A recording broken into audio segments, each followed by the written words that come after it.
that. Let me come over here.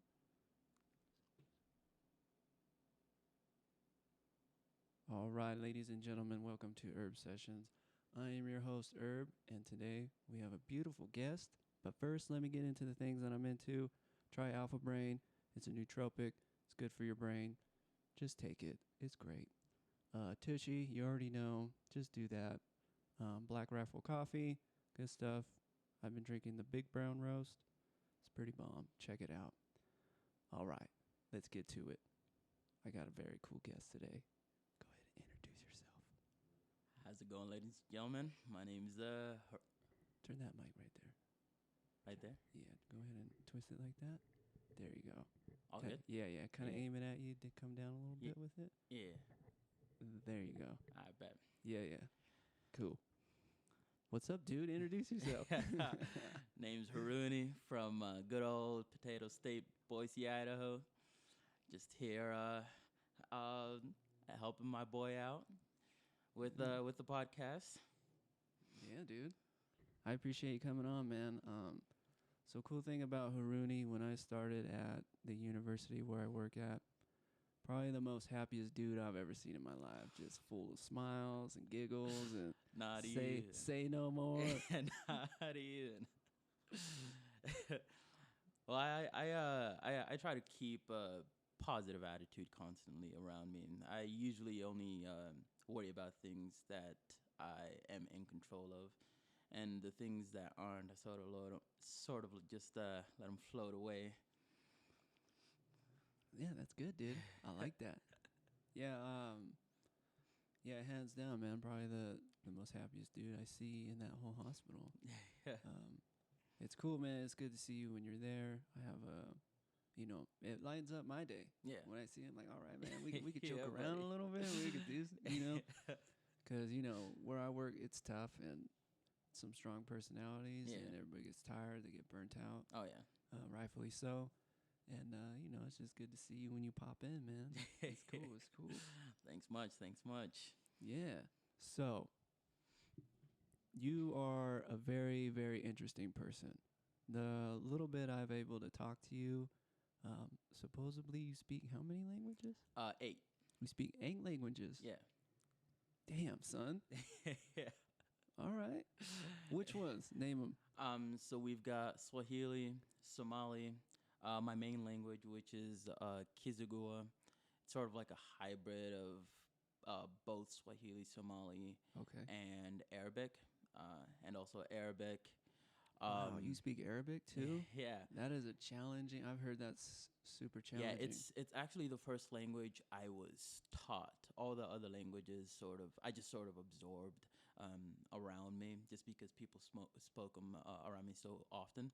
Yeah. But with Arabic, because I'm Muslim, Cool. we were taught how to read it first, and then how to speak it after.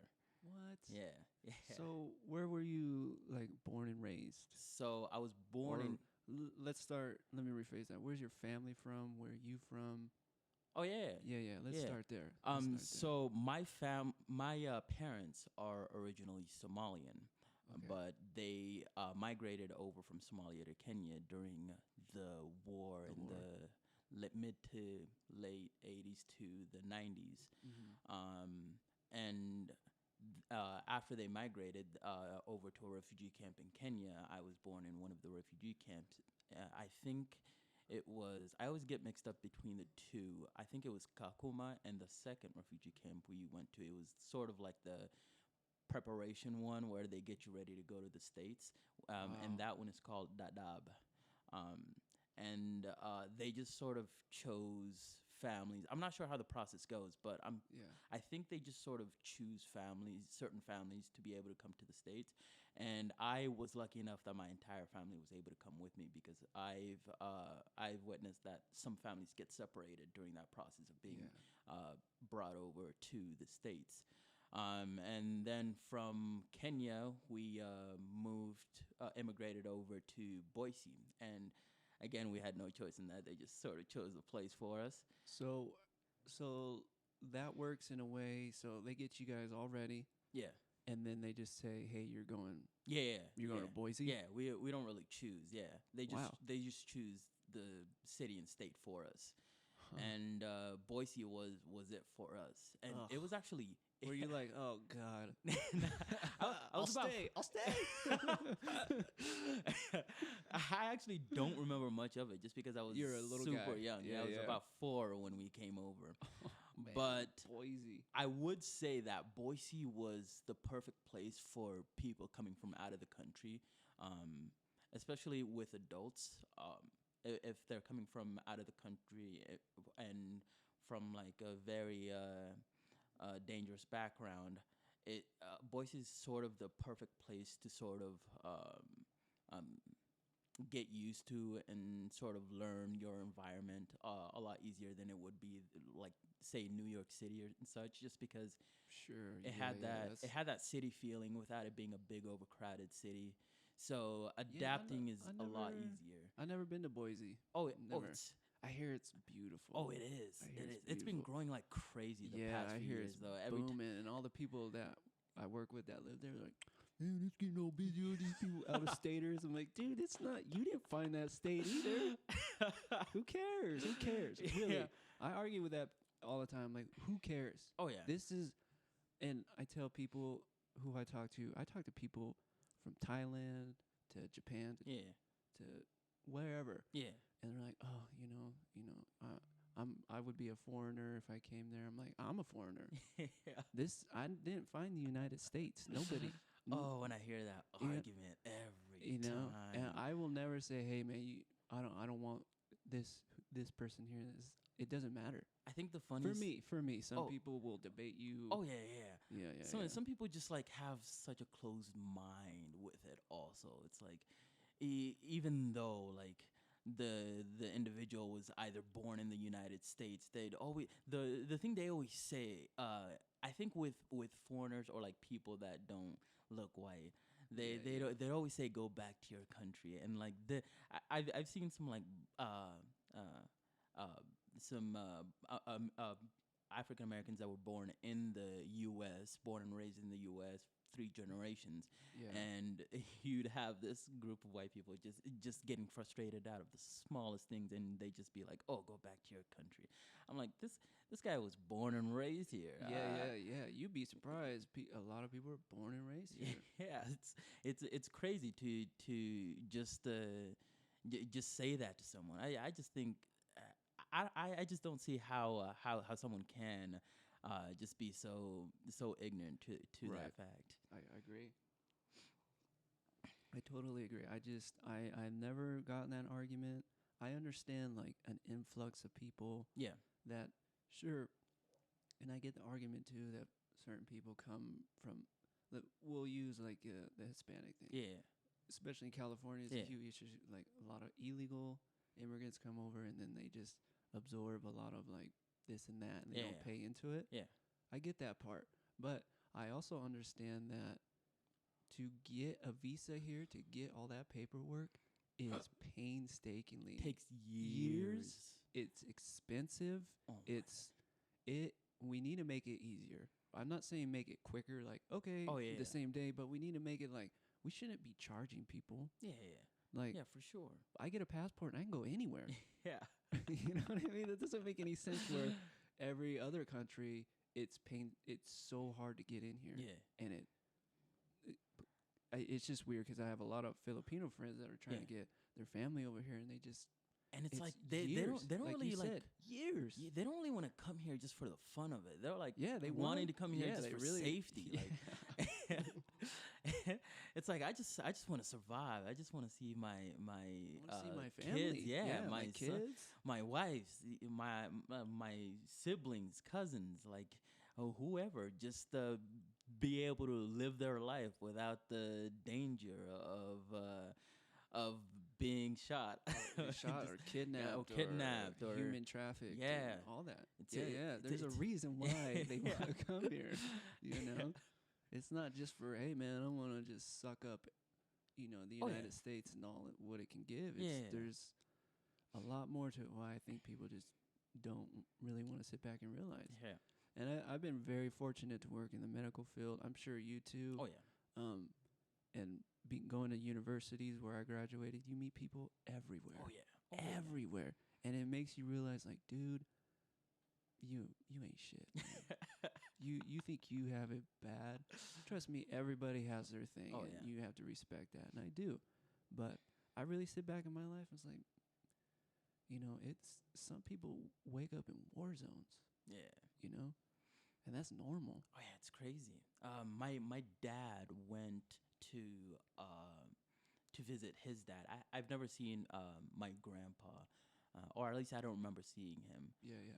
Is he still alive? Yeah, he's still Cool. alive. He lives in Somalia, and Somalia is still pretty dangerous to go around. Yeah, I don't hear any like safety coming out of. Yeah, Somalia. not even. I hear it's very dangerous. So when he told when my dad told his brother that he was headed to Africa to go see them, my dad suggested that he go see his dad first.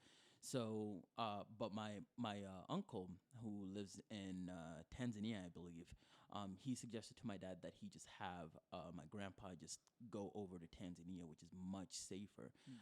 So by the time that my dad was getting ready to go over there, they were preparing my grandpa to go from like Somalia to Tanzania, and it's apparently it's like a pretty crazy journey if you're not wealthy.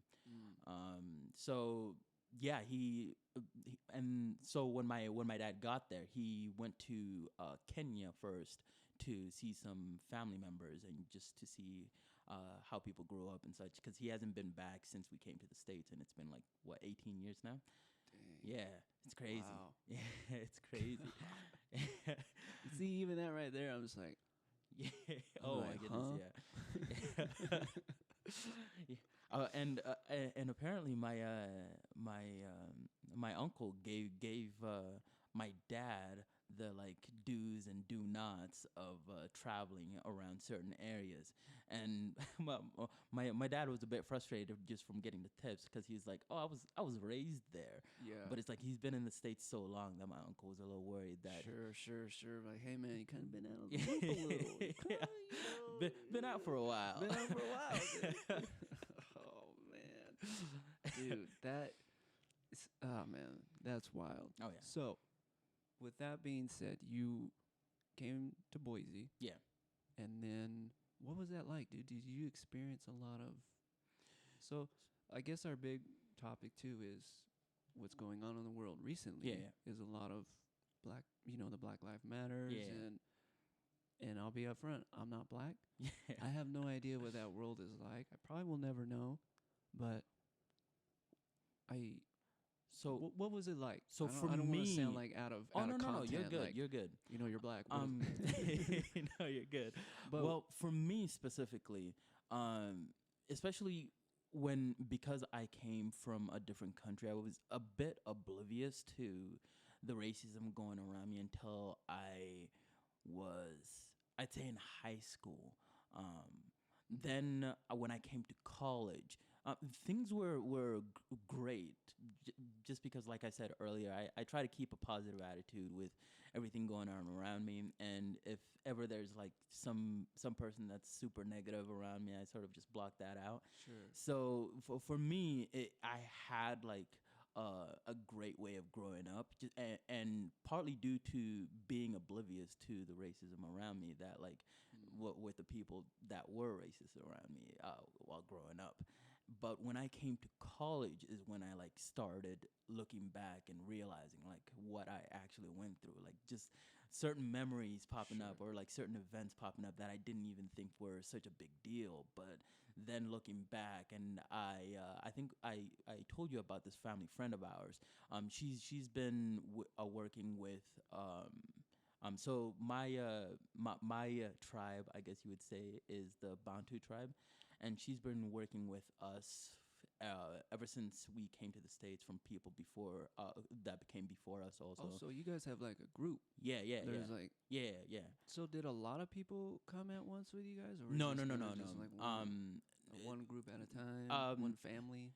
No, I actually don't know how they chose it, but it was different families at different times that came over. Like my cousin that came over like 5 years ago. My cousin and his family came over about 5 years ago. But yeah, she like noted. So this family friend noted all the things that where she was around me that has happened to me because once I started realizing things while I Mm. was in college, I called her just to talk and like sort of ask if it really did happen. She's like, "Oh yeah, yeah, it for sure happened." Because there were some moments where she was heated because Mm. there was some white American that Dis sort of wanted to just wave his privilege, I guess, his around. Confederate flag, Yeah, yeah, his ignorant ideas. yeah, yeah. So, and there was a time where um, we had a game in where it was a basketball game in junior high school. It was a tournament. It was a summer tournament, and we were in. I can't remember what city, but we're going. The game's going and everything, and we're like in the third quarter. I get pulled out, and we're like up by 20 something points at that time, and I just I hear this like loud voice saying, "Oh, that black looking kid doesn't belong here." And it was one of the smaller cities in Idaho. And for me, I never really thought about it because I grew up in Boise. I just thought Boise's a bit more diverse than Really? all the other I just cities feel it's just a bunch of white people compared to all the sitting in other the cities sun. in Listen, but I clown on white people hard, okay? Because why not? We do that's dumb what shit. We do dumb shit, Oh and yeah. we think we're right about it Oh all yeah. the time. Doesn't make any sense. But it's like I just assumed that every other city was like Boise, just because I rarely went outside of the city. growing Sure, up in sure, it Boise. makes sense. Like So- I'm the same way. I was like, well, everybody. When I go to California, everybody must be like Californians. Yeah, yeah. And then I came to Utah. I was like, oh, shit. Yeah. You get kicked in the nuts real quick. Oh my goodness, Dude, yeah. I even feel out of place here, and I am the color of most people here. Yeah. And it just, I don't get it. I don't get Utah. Yeah, yeah. I don't get it. It's weird, man. Oh my goodness, yeah. I actually haven't even explored Utah like Me at all. neither. Cause I'm afraid to explore Utah. when I decided to come here, I was only thinking about school because it was my best closest choice. Yeah, it was yeah, it was sort of absolutely. It's a difficult. great school. Oh yeah, oh yeah. Yeah. The U's it was for sure one of my top 3 choices to go to. I almost went to Berkeley in California, but Dude, you like smoking weed? That's the school for you. haven't in a minute. A lot of people not wearing shoes up there. That's that YOLO life, Yeah, right? yeah, dude. That's that hippie life up there, man. Yeah. I've had some teachers from Berkeley, interesting folks. Yeah. Just easy going. Yeah. All right, guys, that's what we're gonna do in class today. Oh, It's that's just hilarious. super. They're a chill group of people Oh up yeah. there. Oh yeah. Yeah, yeah. Yeah, so but it was difficult enough for me to convince my parents to allow me to go out of states. They were super, I guess you could say, protective, and they wanted to keep me in Idaho as close as possible. They wanted me to go Is to it because they want you to experience yeah, racial? yeah, because They kind of they watch what the was news. going on. Yeah, yeah. Gotcha, Yeah. gotcha. And so it was a bit difficult for them to like sort of let me go. You got good parents, and man. and yeah. You know they care about your well-being. Oh yeah. Oh My yeah. parents said, "When you leaving?" They're like deuce.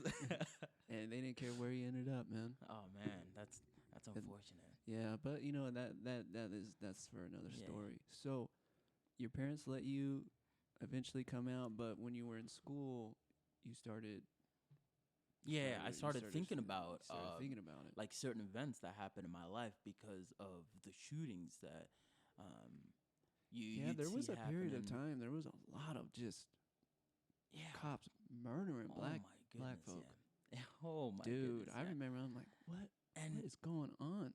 each one affected me the same way, where I was both frightened and worried at the same time, where um With the situation, I'm not really, I'm not exactly like frightened for my own life. I'm just sort of cautious with the things that I do because I, f- I just like presume that if something were to happen to me and I were one of those hashtags that show up on the news channels and my parents were to see that, I'm afraid that I would probably give my one of my parents a heart attack, which would probably be my mom because she has a certain heart condition. So like that, yeah, that like frightened me to death. Where I was like, oh my goodness, if this amount of stress ever hit my family, like, because my aunt has certain heart conditions also. Like almost everyone on my mom's side of the family have different heart conditions. So if, like, um, I just assume that like if something were to happen to me, or if something were to happen to one of my cousins, or one of my brothers, or one of my sisters, or other family members, uncles, aunts, that someone else would be affected, and I would for sure personally be affected Yeah. by Yeah. Yeah. by it happening. And each of these police killings have given me the same type of reaction where I'm just like, at some point they're gonna have to do something about this. Right. At some point they're gonna be like, well, I guess we see our mistakes now. I guess it's time to fix it. Yeah. But every time it's just the same exact story where and almost happens the same exact way also, Yeah. where they say this African American man was not complying with the officers, or they had a weapon in their hand, which is probably a wallet or a toy Or a phone. or a phone. Mm-hmm. And then they say they were frightened for their lives. I'm like, if you're going to be a police officer, I respect police officers like a whole bunch. I respect them to an extent. I respect them because from just from because of the ideas that have been portrayed to me Sure. growing up. That because they go out into dangerous areas and Sure, they do things. I don't. Same with the military. yeah. Hands down Not, to you. I don't want not to go for over me. and do that. Not for no me. way. Not for me. I'm a coward, man. Like, nah, I'm I'm here, man. chilling. It's safe here. What makes you think I want to walk into fire and bullets? Oh and my goodness. no, Yeah. no, thanks. Yeah, not even, not even. So with every time these things happen, I'm like, oh, there have to be good officers out there that are fight the good fight for the African American community. There has to be someone out there that would put up a fight enough to make a certain change for my community. But it's like the same exact story where something comes up, the African American person gets shot and killed. They talk about it for a few weeks, and then it's forgotten. Yeah, Except for the it African American, dissipates. it dissipates. Yeah. Except for the African American community, where we're like almost all of those names are just etched into our minds, and then mentally, most African Americans sort of edit that name just to see if it'll be one of their own family members. Like it might happen sooner or later. It might happen. So and no change is ever really made anytime this happens. It's like you said, it just dissipates after a couple weeks and never brought up again until another one comes up. Till another one. And then they bring it up like it's some big thing that just happened, but it's been happening for hundreds of years. So Yeah. it's consistent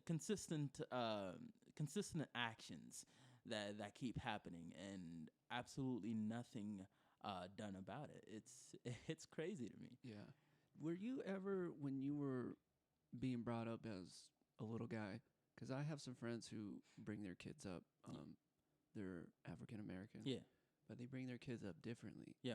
They watch the police, son.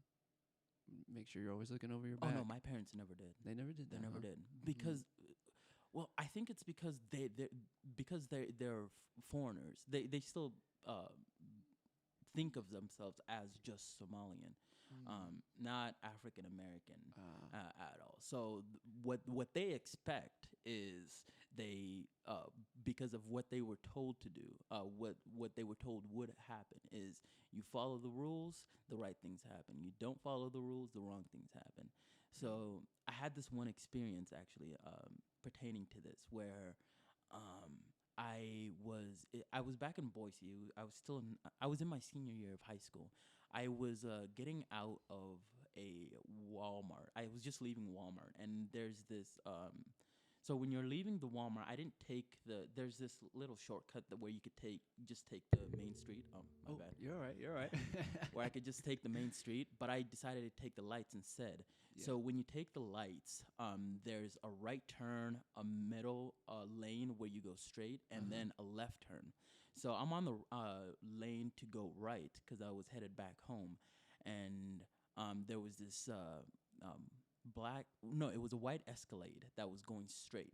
So while I'm taking a right, I'm turning right, and then this Escalade just like runs into me, and it was, and so at that point it rammed into me and completely damaged because I was driving my dad's car at the It time. just turned and It ran right into it you. just like turned and rammed into me, and so I was in the middle of the street at the time.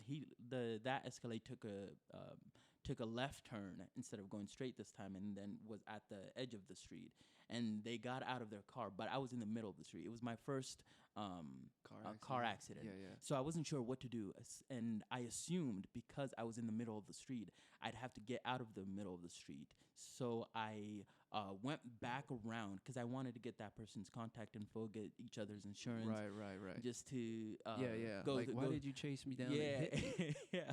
dick? And so I needed to like just get their info and stuff just for the insurance and everything. So I went back around. I went completely around and tried to go back to that person. But by the time I came back, that person fled.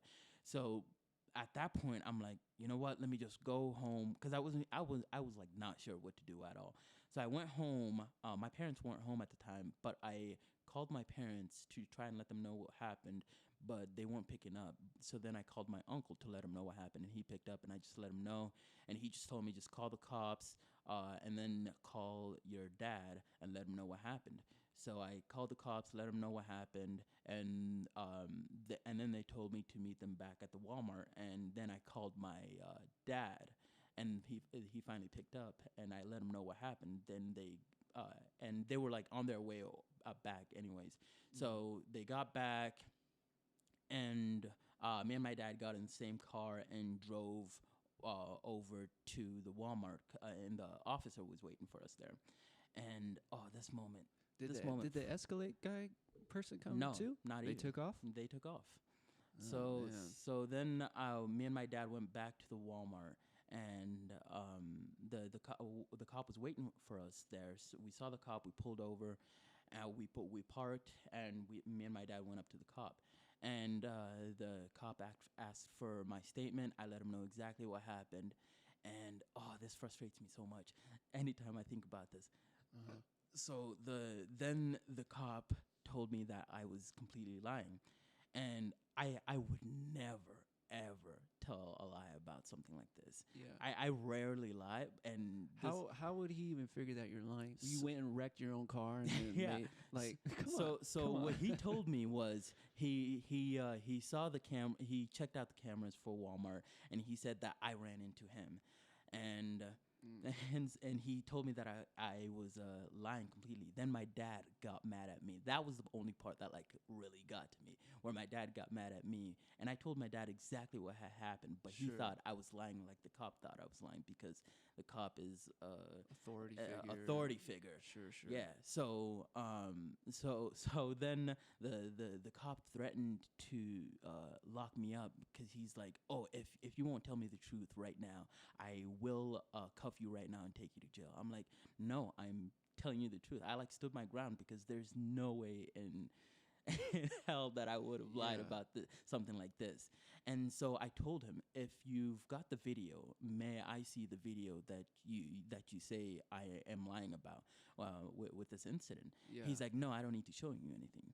And So That's when you go, my lawyer will talk to you. yeah, I actually didn't. I was just like so bombarded Yeah. by the situation, and so so then the cop was like, "Oh, I'll let you go this one time, but next time there's ever a situation with you involved, I'm gonna lock you up right away." And Dude, cops just love to flex, oh my goodness, especially yeah. on a scared kid. Like, Oh what my are you goodness. gonna do, little kid? You know what I mean? Yeah. What are you gonna do, little kid? Yeah, like Yeah. I feel like they grew up powerless, and They so did. like Most of them got little dick energy that they're just trying to make up Yeah, for buddy. because Yeah, buddy. they got bullied. Oh my goodness. They weren't popular. They weren't It's they weren't getting laid. Whatever. I mean like And then they it's become a cop in 21 months, and yeah, it's crazy, then and it's they- crazy the small amount of time there is Oh. as opposed to different countries to I just become read a that. police officer. I just read that before he came over, like in France and Like Germany. 3 It takes years. 3 years. You 3 need to have years. a legit bachelor's degree, like. And here, all you need is a high school diploma and 21 months. And it's crazy with these with With these officers. no college education. I'm smarter than most of these. It's You're smarter than most of these cops running around with guns and shit. I mean, like You know seriously. what I mean? Oh my goodness. Seriously. It is insane. Like whatever happens of this, I hope it just turns everything around. Oh my goodness. They yeah. need to reformat how. I was listening to this the other day too. I was listening to Joe Rogan and Jocko Williams. I don't know if you ever heard Jocko Williams. I don't Just- think I've heard of. Jocko he's Williams. just Navy SEAL, just a man's man. Yeah. But he was talking about like, they even do it in the military. The military takes years of training Yeah. before they just put you out Yeah. there. At least, before you see combat, it's at least a year, Yeah. something like that. And then you're getting eval'd constantly. Oh yeah. They're making you check in with cops. You do it one time and that's it. And there's no physical keep up. There's always fat cops running around Yeah. and like that's it. And They do it one time. you ever see like the You know? with when they finally find out someone And is these a are bad fools cop? with guns, dude. Yeah. So God like damn. when certain situations arise and a certain cop finally makes it to the news because they're a bad cop, you see that they've had like 12 or Yeah, they've been 13 doing it for years. misconducts. Yeah. And Yeah. nothing has happened to them. Like they don't get reprimanded, and I at least at like six misconducts, something should happen where they're like, I don't think you're fit to be an officer of the law, Right. because agree. you're here to enforce the law. Yeah. So if you can't, and in the U.S., the thing they say the most is no one is above the law. Politicians use this a lot. No one is above the law. But the same people that use that phrase are the ones that break the law. Are above it. Yeah. so it's like it's crazy to see certain people with certain privileges and what's the word I'm looking for? I guess you could say honors or something just to they kind of supersede. yeah, a certain position where you're given by right by the people. Right. But Right. Yeah, I find that very confusing too. That we hand over a kid right out of high school more authority power than you and I. yeah, crazy. This kid is barely 18, 21, and you think he's in the right mind to handle some stressful situations? That's why in other countries and even in the military, they constantly put you under so much stress. yeah. So when it comes about, you stay calm.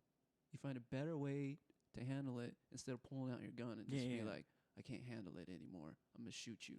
Oh my goodness, yeah. And It's crazy. There have been back in 2016 there were a couple of police shootings that I saw where one of them, it was like the police, as soon as the police got out of their car, they had their gun out and they were sweating like crazy. Like it was like the kill or be killed situation. But the driver had their hands on the wheel. They were just waiting for the officer to come through. Sure. And the first thing they had was their gun drawn out. No questions asked at all. I mean, like that's that's insane to me. Yeah. Like, Yeah, this isn't Hollywood, folks. And I think that's a big part of it too. That in Hollywood it betrays. Okay, there's a bad guy. oh yeah, Pull your gun out. yeah. You know, people are like that, man. They see something on a movie and they go do it. Look what Yeah. happened when the Joker movie came out. Oh, yeah. Vigilantes just Yeah, going out I forgot all about shooting that. things up. Oh my goodness. The yeah. guy who was in Las Vegas shooting out of a window. You know, we forget, like, human beings are just gullible like that. Yeah. They see something like, oh, I could do that. It's Yeah. just like the movies. This isn't a movie, and if it is, this is the most fucked up movie I've ever been in. I've ever watched. Actually, funny thing know? with that, there was a at the hospital. There was a I'm patient. over this movie. I want it to turn off. At the hospital, there was a patient that I brought down once. They got injured because they like rolled out of a car or something Yeah, at 80 yeah, miles yeah, an yeah, hour yeah. or something. I was like, what kind of a movie did he think he was Yeah. in? Jean-Claude Van Damme over Yeah, here. yeah, doing the splits on 2 semi trucks. You seen that? You seen that commercial he does? Dude, it's pretty epic. Oh my goodness. It's pretty funny shit. Some of these people hilarious just to see like and concerning also just to see like the how easily they're influenced by outside forces or Right. by just what they see from fiction portrayed on television or portrayed in a book or Yeah. portrayed in any type of media. And it's crazy to think that someone like that is allowed to uphold the law. Yeah, go buy a gun. Yeah, And, go buy a gun. dude, when I moved to Utah, I was like, you know what? When we got on lockdown with Yeah. the pandemic, I was like, dude, this is it. Yeah. So I panicked like everyone else, and I went out and bought a firearm. Yeah. Just I'm never gonna point it at anybody Yeah. or anything, but I was like, you know what, dude, I don't know what's gonna happen here. Just what in if someone's case, gonna yeah. come in my house, come in here, and just I'm taking your stuff? Yeah, yeah. No, you're not taking anything. Yeah. So I went in and I was like, oh, because in California it's a 10-day wait. Yeah. It's the rounds are limited. How much you put in a magazine? Dude, I get out there. I was like, all right, I'll purchase this one. Yeah. Okay, here you go. I was like, you mean I Not could much. walk out with it in No- one day? nothing else. No background. Oh my goodness. I was like, this is how it starts. Yeah.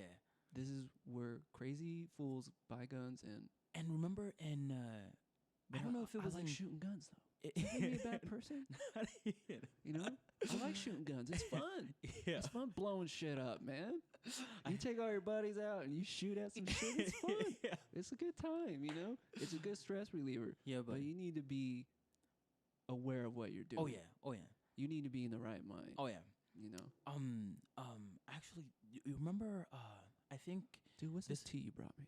Oh, it's black tea Uh-huh. with 2 cinnamon sticks, love black half tea. half a cup of like powdered milk. It's a Uh-huh. certain type of powdered milk mixed with water and Dude. powdered cardamom and a third of a cup of Is sugar. this a family recipe? It's like a Somali recipe type of tea. God damn, son, that's good stuff. Yeah. Thank you, man. No Oh, problem. man. I honestly just figured out a month and a How to half make ago it? how to make it. Because anytime I You're like, Mom. yeah, anytime I call with African parents, they don't really give you like a certain amount of measurements. They're like, you should know by now. Like You've seen it yeah, enough. You should know. Yeah, they're like, it'll look right to you once it's finished. I'm like, and then I tried it multiple times, and it just came out like doo doo. So then I'm like, you know what? I'm gonna give up on this. And I finally got a hold of my aunt, who is a bit more thorough with this. So With and she the measurements. yeah, with the measurements, and she finally like gave me the exact measurements. And as soon as I got that down, because it was during the while we were fasting a month and a half ago or so. So that was Ramadan, right? Yeah, that was Ramadan. Yeah, while we were fasting, because I wanted to keep making my own food since I wasn't at home. So, and I really wanted some tea because I hadn't had it in a long time. Yeah, it's delicious, dude. You Yeah. should go to the hospital and be like, hey, can we put this on the menu? Oh, say Can we no sell more. this? Starbucks. Say no more. No, you don't want to give to that. They suck, dude.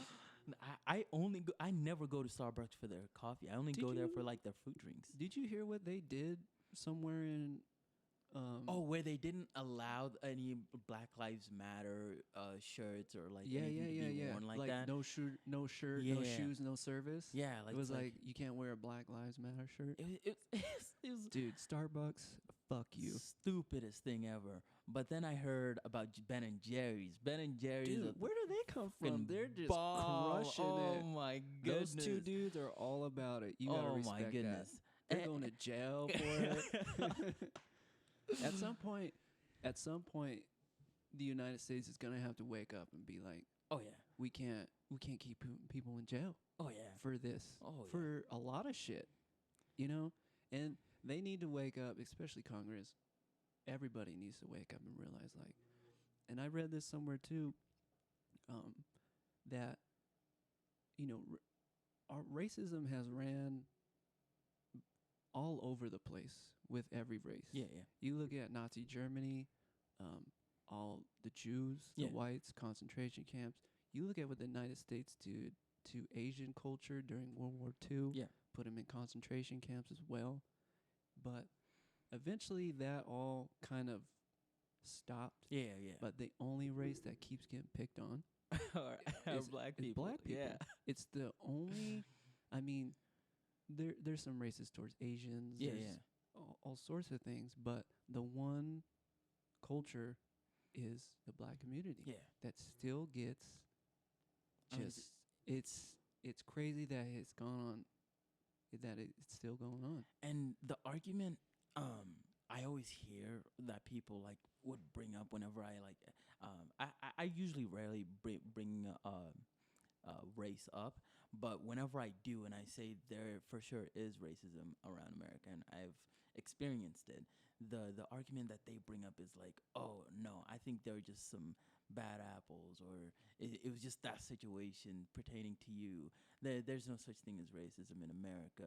I think you've Are you prospered. kidding me? Yeah, you've done nothing but prosper in this country. I think you should be lucky enough to live here. I do feel fortunate to live here, but I'm Me also too. frightened. Like, I feel very fortunate to. yeah, I respect where, but at the same point, I got lucky. yeah, yeah. You know, So like my family, including like my entire family, so like cousins, uncles, aunts, most of them are buying land back in Tanzania, so that just in case any of their children or they want to ever visit, they have places to stay. So my uncle just finished up. I think he just finished up a house in one of the places, one of the cities in Tanzania, and he showed me pictures, and it was just gorgeous, Gorgeous, huh? area. Yeah, yeah. yeah. So, and my parents have started doing the same thing also, and it's crazy to think that like They want to go back. they want to go back. Yeah, God yeah. damn. That's what disheartening, because the United States was built on other people. Yeah, Like just pick a culture, yeah, and they were here trying to build America. yeah. You know, during the was it the not the revolution? What was that period where? Anyway, it was a long time ago. But you had immigrants from Italy. Oh, But, was you know- that the? It wasn't it during World War Yeah, something like One or something- two. think It it was was the even bef- Industrial Revolution. Industrial Revolution. That's what Thank it was. you. Yeah, that's what I was looking for. Yeah, And they would bring over everybody. yeah, Like you look at like Asian culture, they're the ones that I forgot where I read this.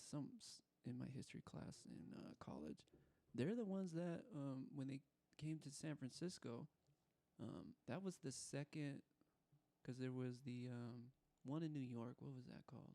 Something Island. Oh, God, man, my history was it is awful. Coney?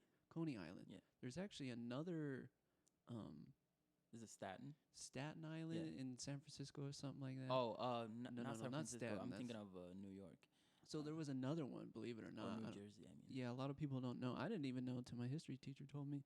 There was another like place where all the immigrants came in, and most of that was from Asia, came into San Francisco, and they're the ones that could plant and get things to grow. Like they Oh. knew shit that we couldn't figure out. They Oh, called them it's like on the tip of my tongue. yeah. I would have to look it up. I don't even have my phone or because we're using it. Yeah. But so many different cultures built the United States. Yeah, yeah. To say like white people whatever white is, to say like this is ours. It's not. It's not. That's like me going to Africa and be like, this is mine. No, it's not, motherfucker. It's crazy how much they do that there, though. Like, Yeah.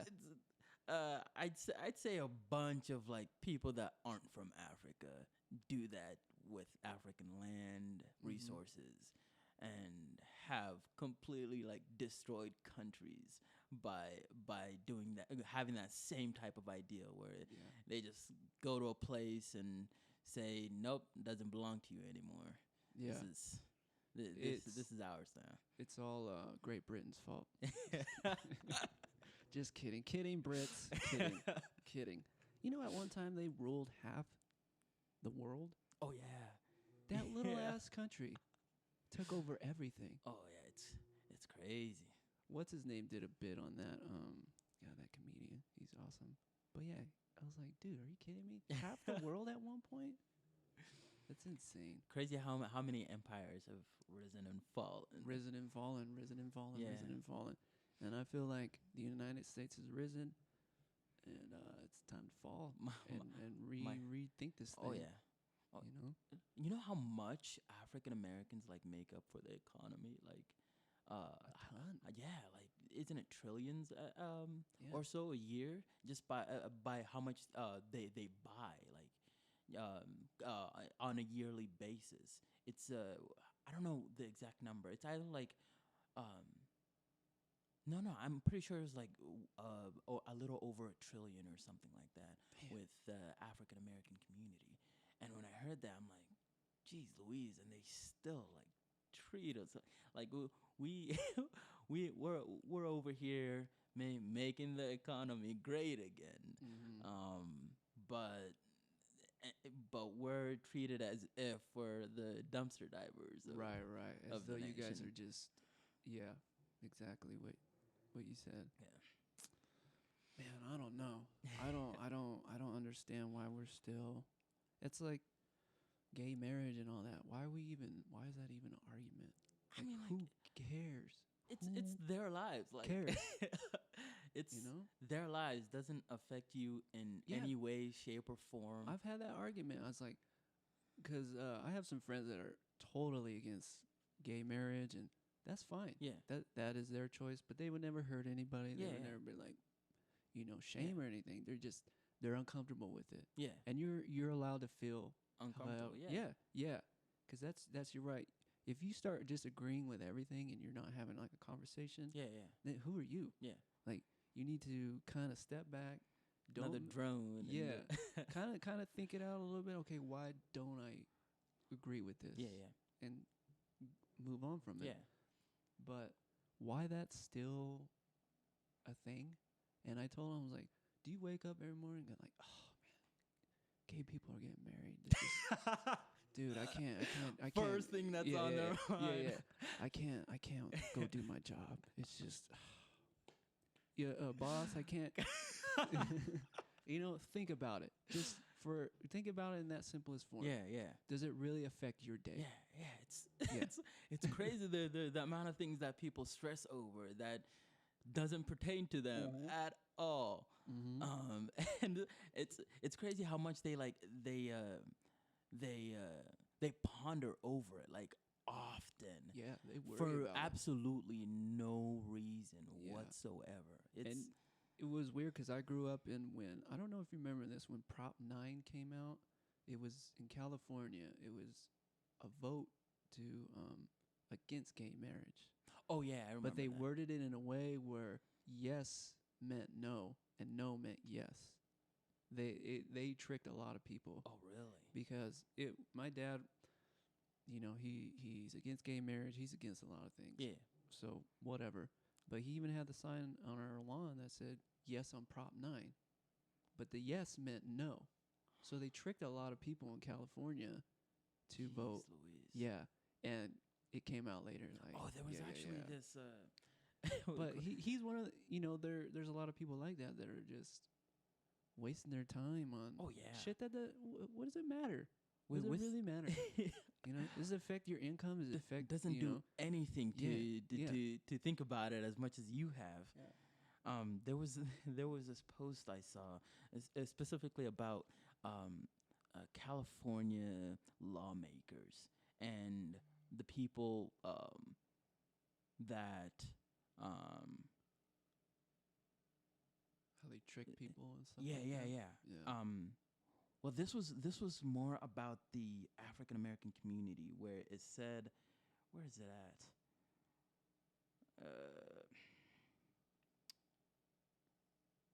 It said something about it was 77% of Americans that were called to do their civil duty in court or something were taken off by prosecutors. Like 70%, Oh, say they had like a black person on, as a jury member, and then yeah. as a jury member, and there was say the defendant was black Yeah, too. they would take the the prosecutors yeah. would argue that that African American juror would be biased because he's black. he's black. Yeah, yeah, it's crazy, Yeah, and yeah. just to see that average, the difference between that and it was only 0.5% of white Americans that were ever that are ever taken off the jury by the prosecutors in California, which is just insane to think about. It's still weird to me that, I mean, a juror has its place. Yeah. But it's still weird that they call out citizens Yeah, yeah. and like have you come in. That's like cops who only go to school for high school and then go be cops in 21 months. Yeah. Like, I have no judicial background. I don't know anything about the law. I should be familiar with the law because they'll work that against you too. Yeah. By the way, sidebar, I had a philosophy teacher who was he is a lawyer in back in California. Yeah. First thing he ever said, he's like, "You ever get arrested or pull over, don't say anything." That was his advice. Yeah. He's like, the moment you start opening your mouth, they got you. You just say, okay, but you don't give them anything. Yeah. Don't give them a cent, because then they start playing with you. Yeah. Cops are very manipulative. Yeah. In certain ways, because if they can get something, they can maybe help somebody later. Yeah. Most of the time, they just like fucking with you. Yeah. They just love to fuck Something with you. just happened recently. Did you hear about the black guy in I don't know what state? Maybe it was Kentucky. I can't remember. Where he was sleeping in his car, and he was drunk, sleeping in his car, and the cops took him out of his car. They started. He wasn't driving at all. He was just drunk, sleeping in his car, doing the right thing. Yeah. So the cops took him out of his car and started questioning him, and he told them that he had a few to drink, and he told them exactly how much. They took a breathalyzer, and then they got him, right? Yeah, he told them, "Oh, my sister just lives right around the corner, and my kids are at my sister's house." They don't care if you're right in front of your front yard. Yeah. So like he's just like, oh, I can just walk. I don't even have to take my car. I can just walk to the rest of the way to my sister's house, and I can come back for the car when I'm feeling better tomorrow.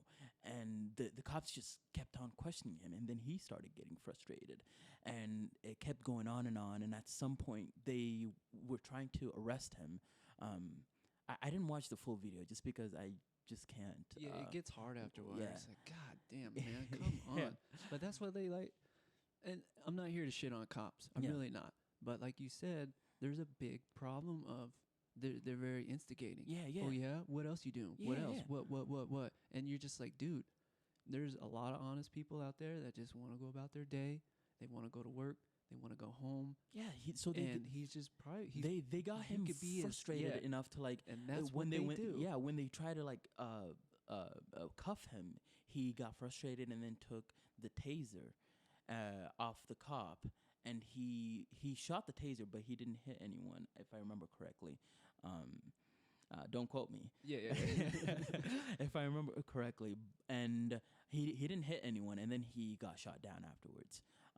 A taser is non-lethal, So, and they knew he had a taser. So, and from the beginning, they could have just driven him to his sister's house. Yeah, they could have But just followed him like a good cop. Like, hey, but they next time. kept building on that Yeah, yeah. frustration of him just not wanting to be there. And Right. so another African American shot in a certain situation. So it's like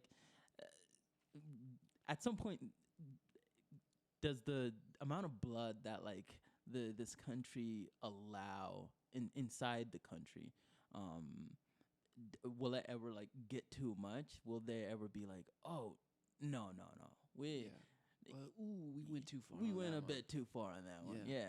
So So it's, yeah, and I agree with you because I was pretty oblivious to this George.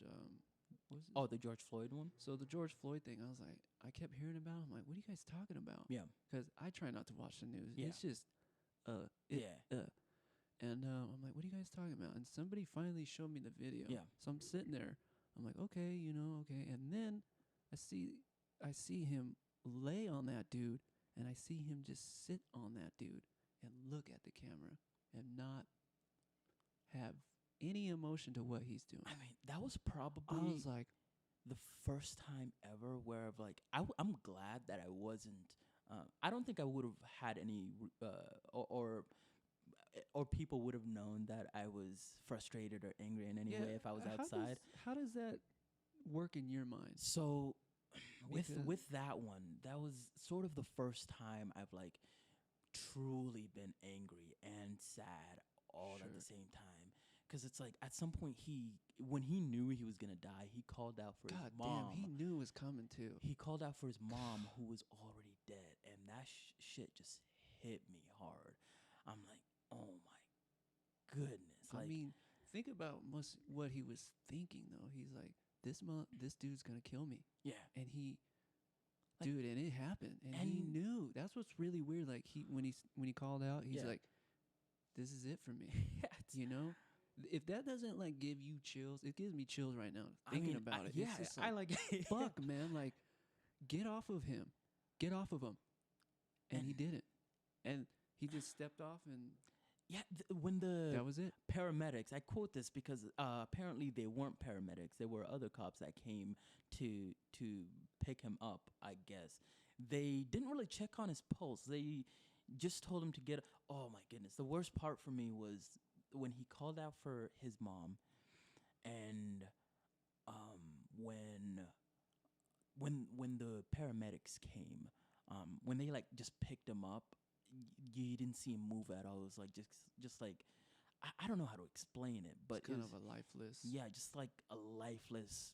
Just kind of moving the limbs. Yeah, and then yeah, just yeah. Drop.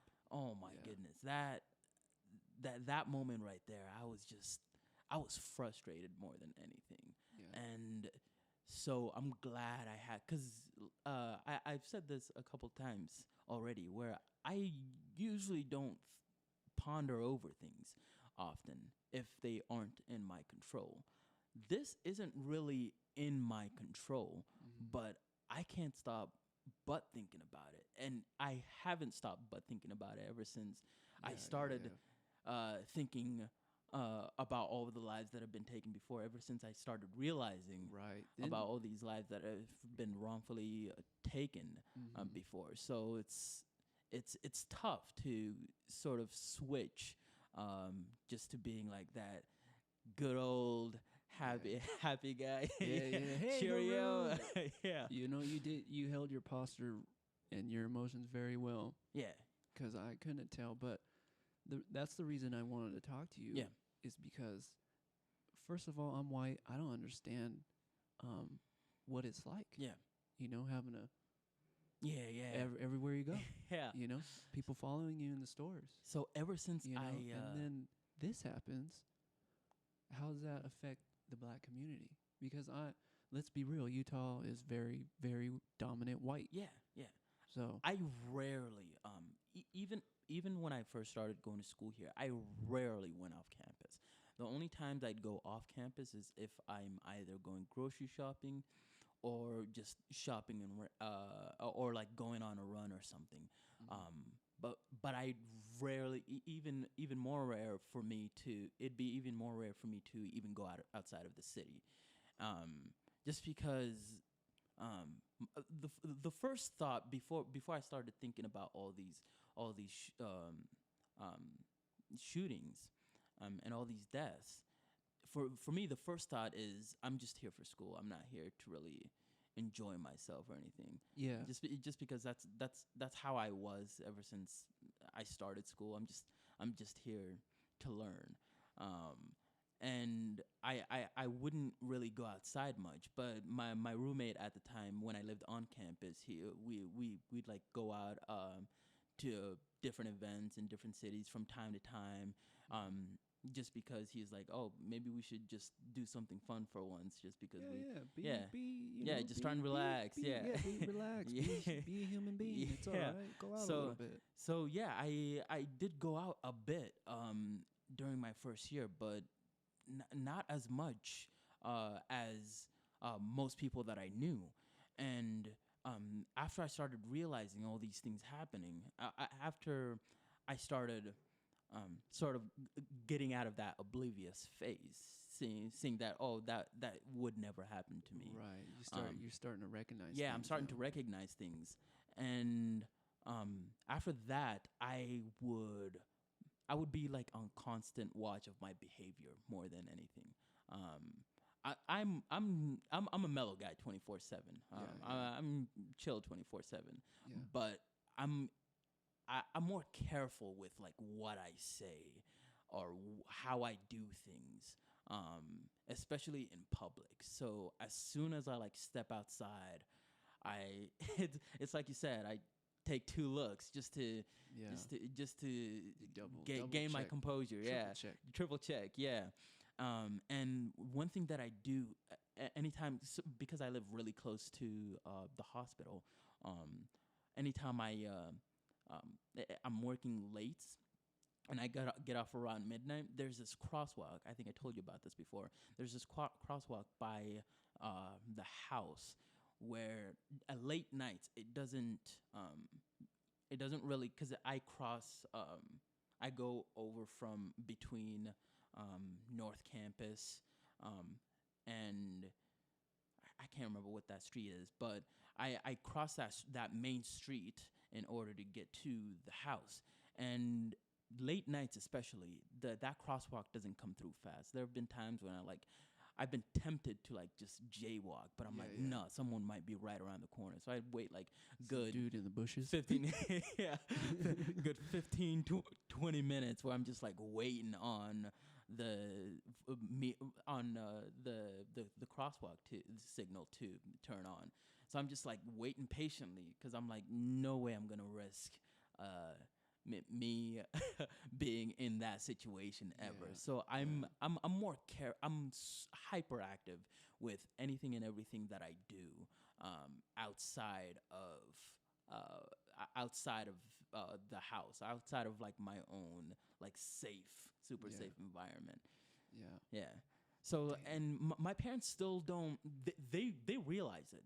They know what's going on. They grew up in like a war zone. So well, but it's different. They saw more like how do I put it?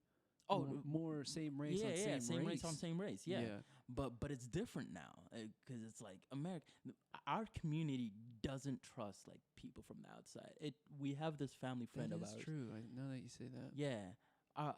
Well, my community specifically, like the Bantu community, we don't like trust outside people from like anyone outside the Bantu community. And like the Muslim community, I guess. Just because we're like, no, we've been, especially with things that have happened at the refugee camps. Sure. There have been you guys because somebody betrayed you. Yeah. We'd have. I don't want to generalize it, but we'd like have some white people that sort of become friendly, I guess, just to take advantage or just to get a photo op or something. They're not really there to help. Sure. And They just want to be, look at me. yeah, Yeah, this look also at what relates I'm to like doing. when we first came to the states, we were assigned a I don't know what they're called. I guess they're called like agents or something like that. Uh-huh. But they're just like people that Like help social worker. social workers, I guess. Yeah, they were social workers. So they help out people that are readjusting to a new community. Sure, sure, sure. And with ours, it took us we had them for like a week or a week and a half. Most people had them for much longer, Mhm. but my parents didn't want anyone from like outside of the family influencing us in any way, shape, or form. So they're super nice. Oh, They yeah. they Dude, judging by you, I'm sure they're super Yeah. nice. They know what to do and what to say in certain situations, and so they allowed the help when they needed it, because new country, new continent, new hemisphere, and Yeah, everything. man, that's a lot. So it was something to get used to, something where it took time for them to readjust. So Mhm. they allowed the help for a limited amount of time. But as soon as they didn't really get the hang of it. But as soon as they thought they were getting the hang of it, they're like, "Oh, I'm pretty sure we don't need this person." They never told them though. The individuals that and just like stopped coming after a week and a half, just because they're like, oh no, we got our money's worth. Mhm. I've seen even now I've seen families come from out of the country, and they're just getting readjusted, and you'd have the social worker that isn't really here to help at all or do anything for them at all. Because I know this family in Boise.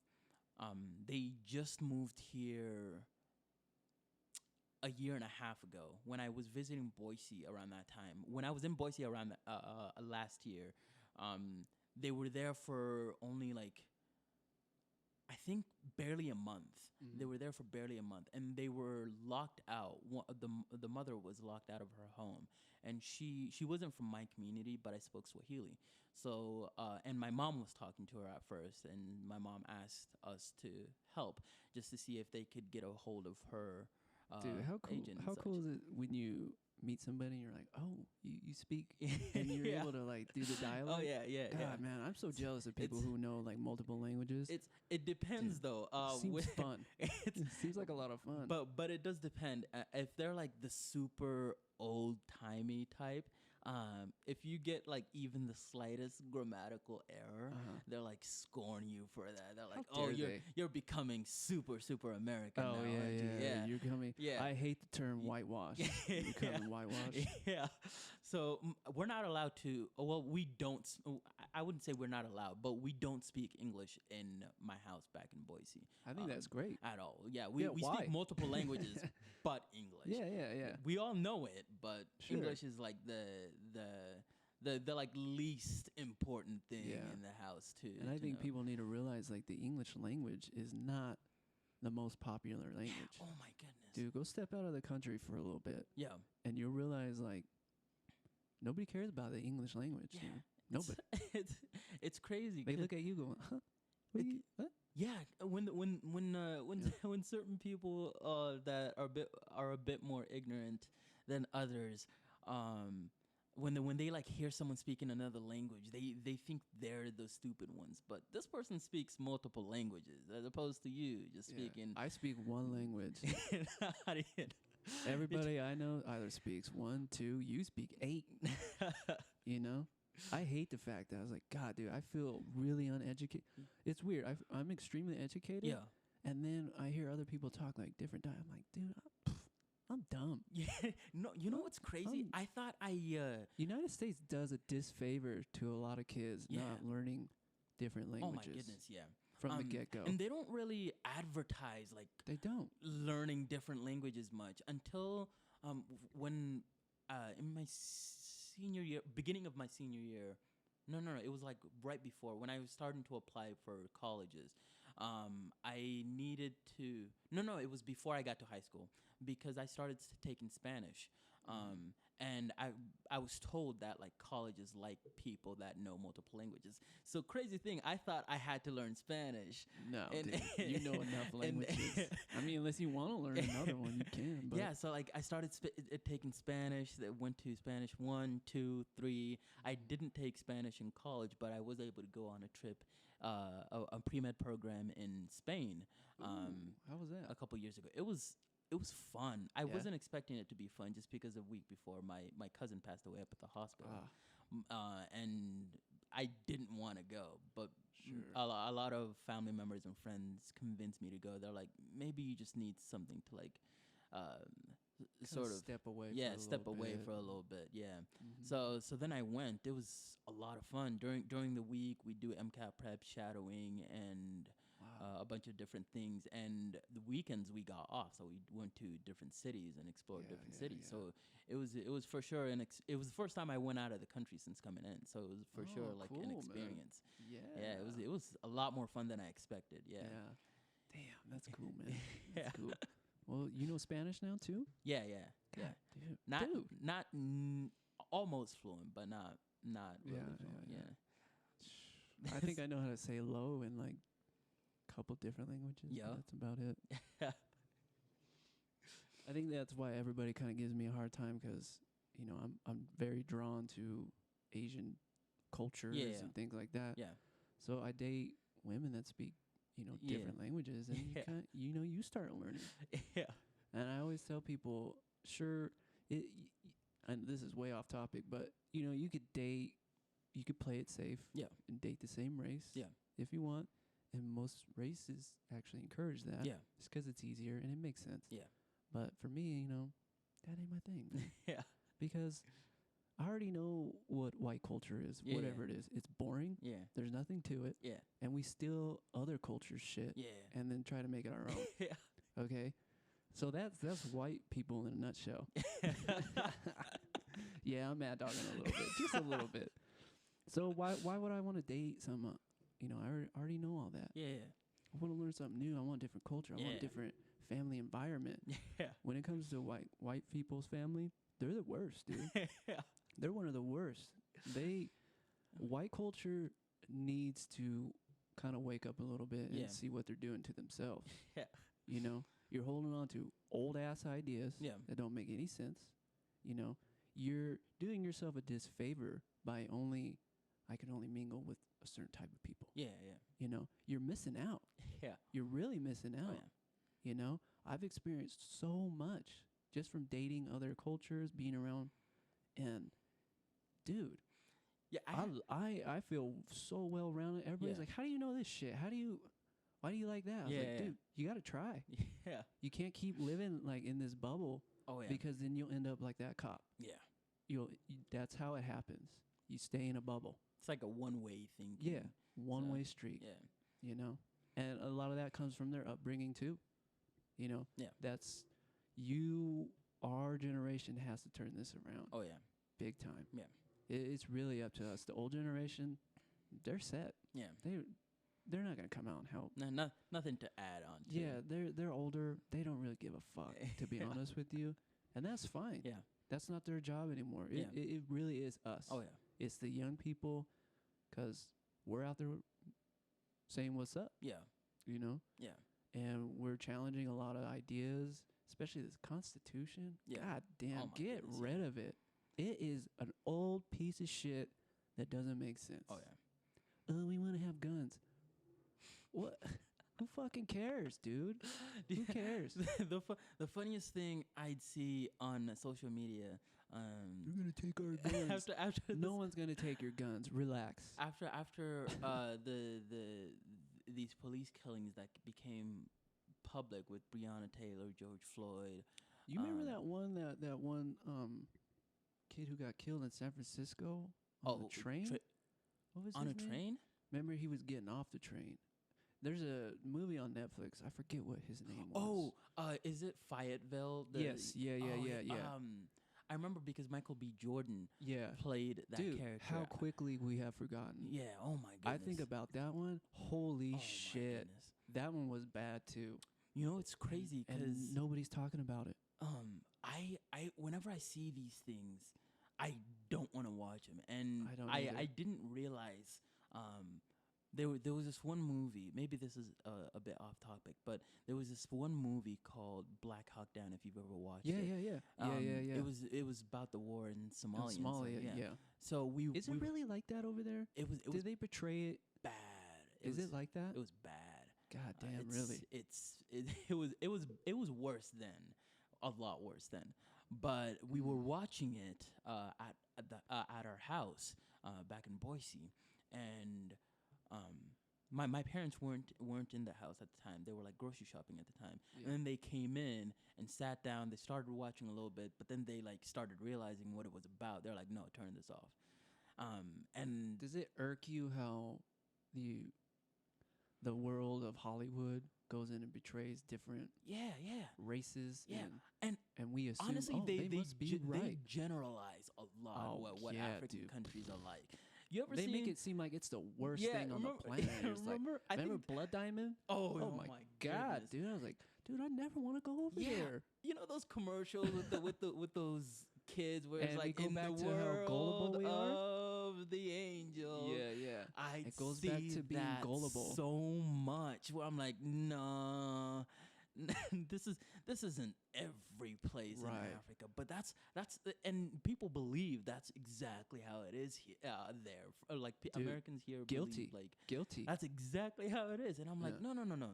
You're just being shown like some of the worst parts of Yeah. Africa. If people were from out of the country were to come here and film all these like mass shootings and Yeah, let's look police at the United killings, States for a minute. like Yikes. the perspective would be a whole lot different than what the U.S. portrays to outside countries. So it's a bit hypocritical to like for them to do that and not judge themselves at all before they do that. And especially Hollywood. Hollywood does that a lot with because there are some for sure beautiful places in yeah. Somalia, Kenya, Dude, Tanzania, yeah, all things over you those couldn't places. even Oh my imagine. goodness. I have a friend from Nigeria. Yeah. Still one of my best friends from this day forward. Yeah. And kind of like how what you went through. Yeah. He grew up in Nigeria, not the safest places. Yeah. And he figured, all right, how do I get out? Yeah. So he joined the U.S. military. He got out. Then he went to nursing school. Now he has his master's in nursing. Nice. His wife has his master's. I've met his mom. Yeah. From Nigeria. Yeah. Sweetest lady. Yeah. Oh my God. They have beautiful kids. Yeah. And I was like, God damn, dude, you did it. Yeah. And he tells me his story. I'm like, I couldn't have done that. Yeah. This fool came from fucking nothing. Yeah. I mean, nothing. So, there's a lot of beautiful stories if we just step back and give people time to talk. Yeah. You know, it's not all violence and Yeah. cutting, Oh each my other's goodness, limbs yeah. off. I mean, that happens. Yeah. But I'm like, dude, would you ever go back? He's like, yeah. Yeah. He just went back, like, I think last year. Yeah, that's what I'm trying. So like Yeah, once he had a blast, dude. He's showing me pictures of him on their, what's it called? Dashikis? dashikis. Dashikis. Just having the time of their lives, Yeah. dude. That's I was like, can I go? He's like, yeah, you can come. yeah, buddy.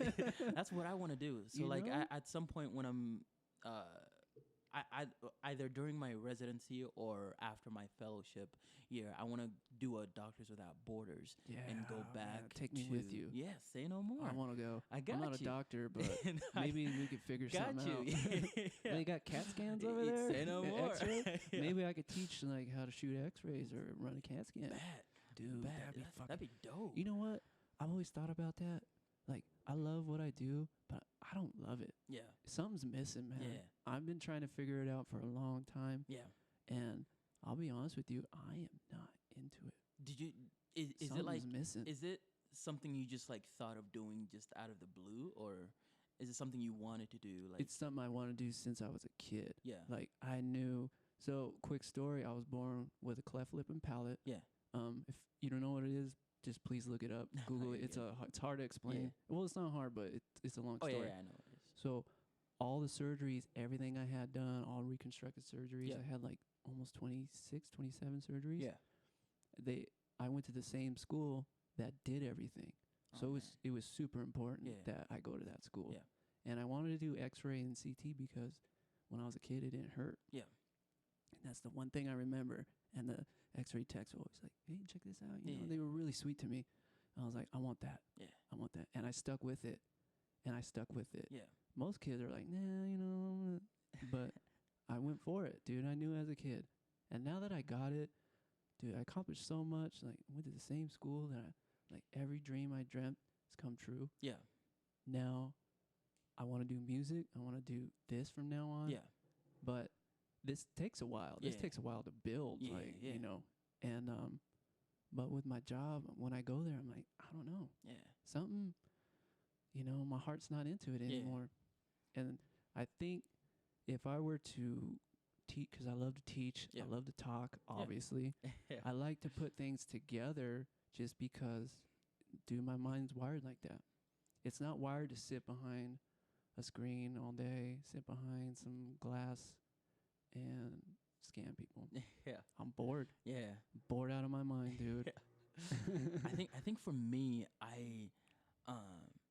well, I told you, I said before where like my mom and her side of the family have different heart problems. That's why I wanted to. Oh yeah, tell people what you're doing, what you're going to school for, man. So I am currently pre-med at the University of Utah, Good for majoring you, in dude. biology, emphasizing in biochemistry. God damn. And That's awesome. yeah, I have wanted to ever since I found out, because I didn't know before that my mom had heart issues and her siblings had different heart conditions. Mhm. And my cousin that passed away here, he died from cardiomyopathy. Damn. Do you ever worry about maybe your heart?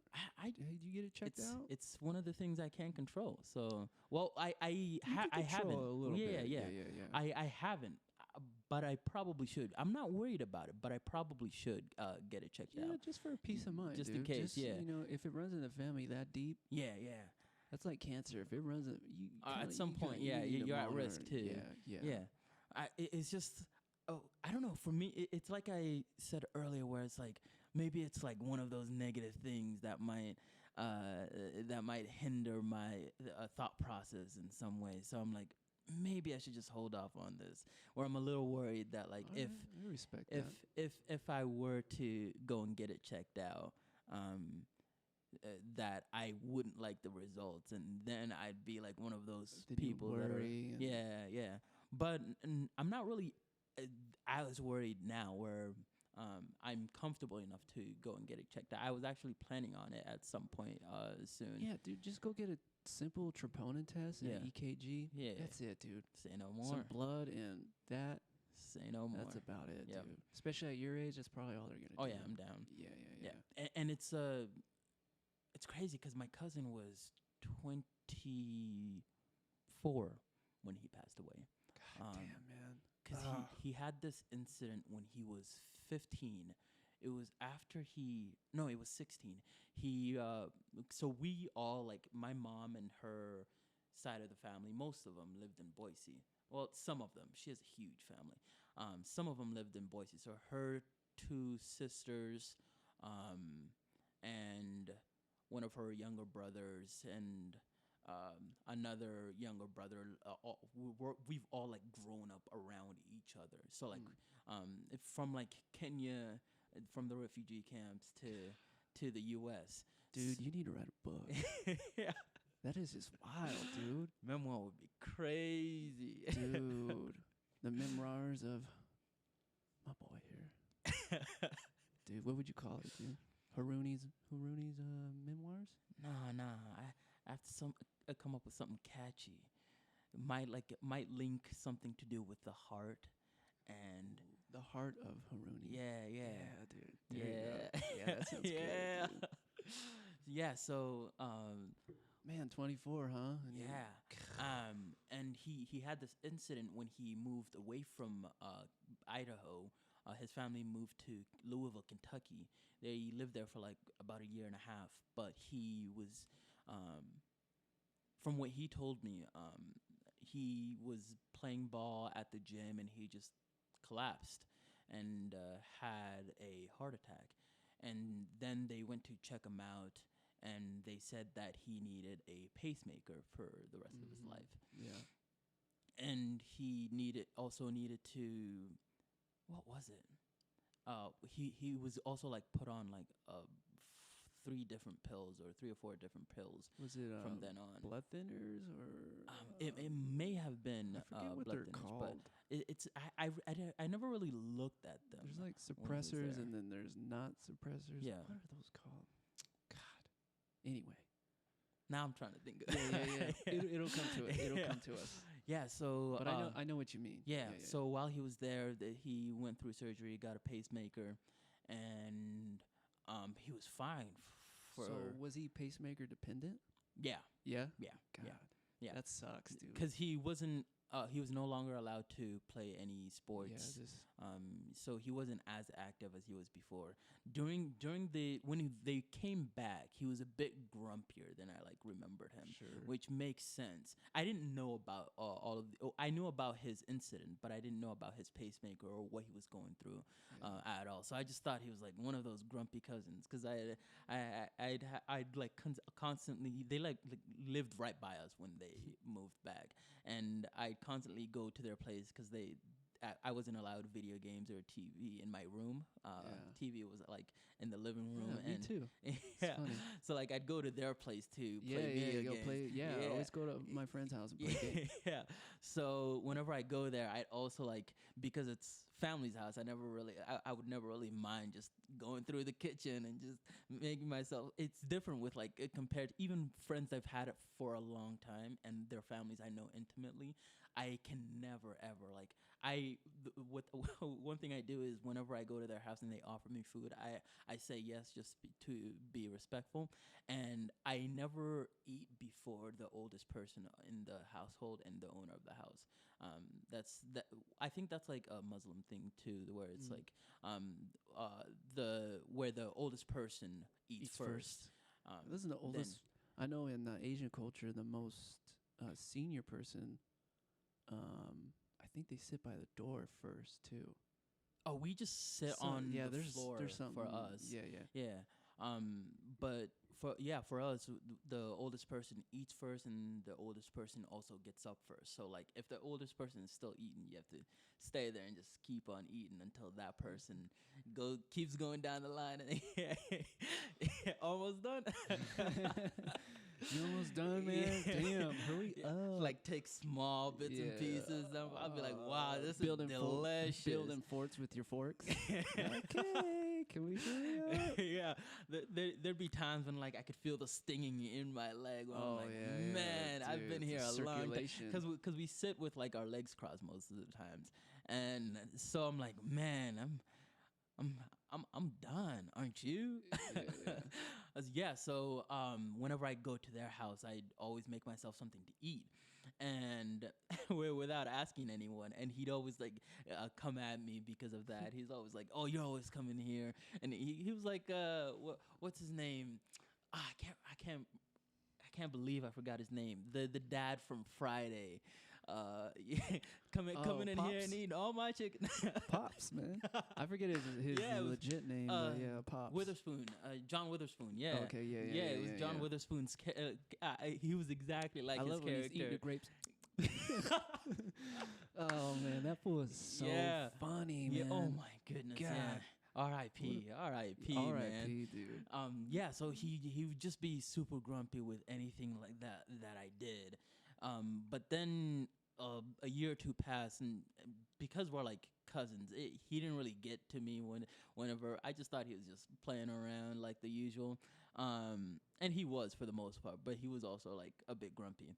And a year or two passed, and we'd hang out a lot more because we went to before I moved back, because I moved away from them for a while. I went to a different junior high. Gotcha. Then I moved back with them around their area, and we went to the same junior high school because I finished off junior high school with them. And then I went to high school with them. So me and him started hanging out a lot more, just because I stopped playing sports. That was why, Mm. because I was just getting ready for college and everything. Mm-hmm. So I just was just focused on my education at that time, and my other cousins and such would all be on the basketball team or the football team and such, and so they'd always be out. So he's always just chilling about at the house after school. So we'd hang out a bit more. And then when I think it was when I came to school, it was late in my first year. He had an incident in Boise where he was taken to the hospital. I was still in school, and I didn't know about it till like 3 months later, because I'm not usually a guy that like asks people Yeah, about their yeah, yeah. personal lives unless Unless they want to exactly. I'm the give same me way. that information. So I didn't find out about it until like 3 months later, where he was hospitalized and such, and then his condition worsened, and then they finally diagnosed him with hypertrophic cardiomyopathy, and So it was that's what enlargement it. something enlargement of the heart. No, that's mega No, no, it was yeah. so his muscles were breaking down. Um, Mm. th- how did they explain it?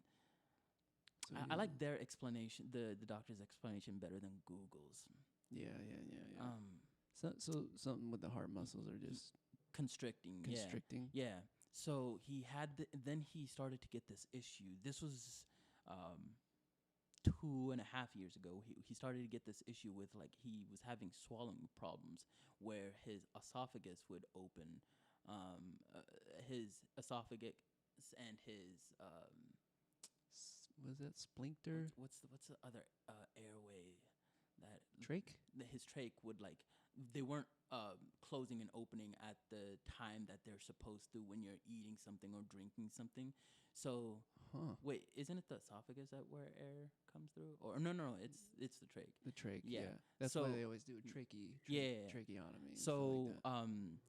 so the food, instead of going down the drinks or whatever he'd consume, instead of going down his esophagus, it'd go down his trach. And then into his lungs. Yeah, and it was damaging his God. lungs.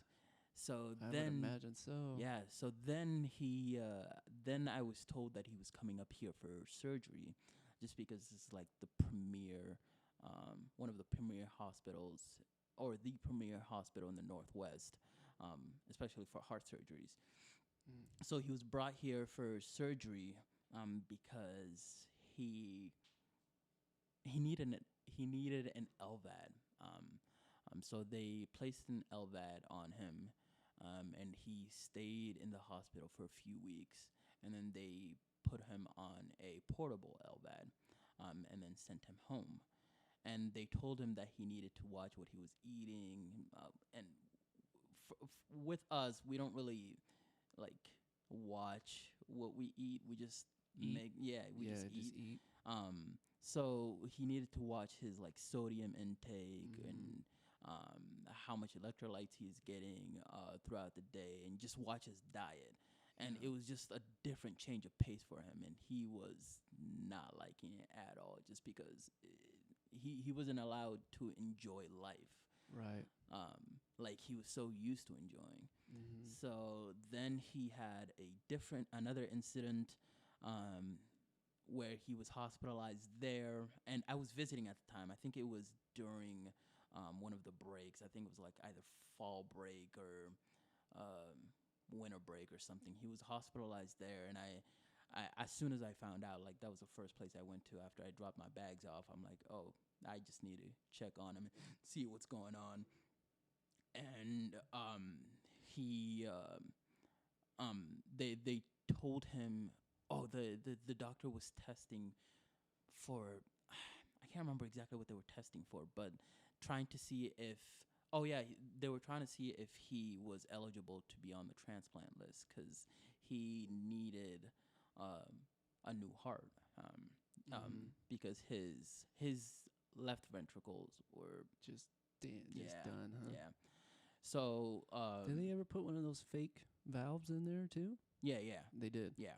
It just wouldn't take, or it just kind It worked, but it isn't long lasting. So and they needed he needed the Legit a heart. new heart, yeah. Mm. Um, but because of his myopathy, they were concerned that even if he got the new heart, it wouldn't take because his muscles all around his body were like starting to break down. Not all around his body actually. His like just in his sternal area, were just starting to break down. His respiration rate was just decreasing like crazy, Mm. and so then they after I came back to school. A month and a half or so passed, or 2 months, I can't remember. But they brought him up here again, and he was here for the rest of the time. And he went through they put him back. He had to go through surgery again because they had to put him on the actual LVAD this Mm. time. So he went through that again, and uh, I was honestly trying to be as hopeful as possible during this entire time. So I would, while I was working, and whenever I had time at work or not at work, I just go see him and stay with him as long as I could. Sure, sure.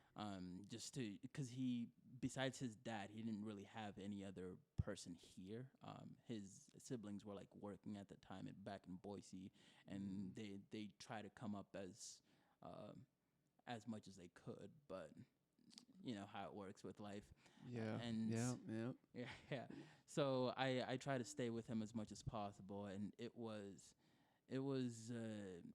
probably his death was probably the first family death where like it really got to me because Sure.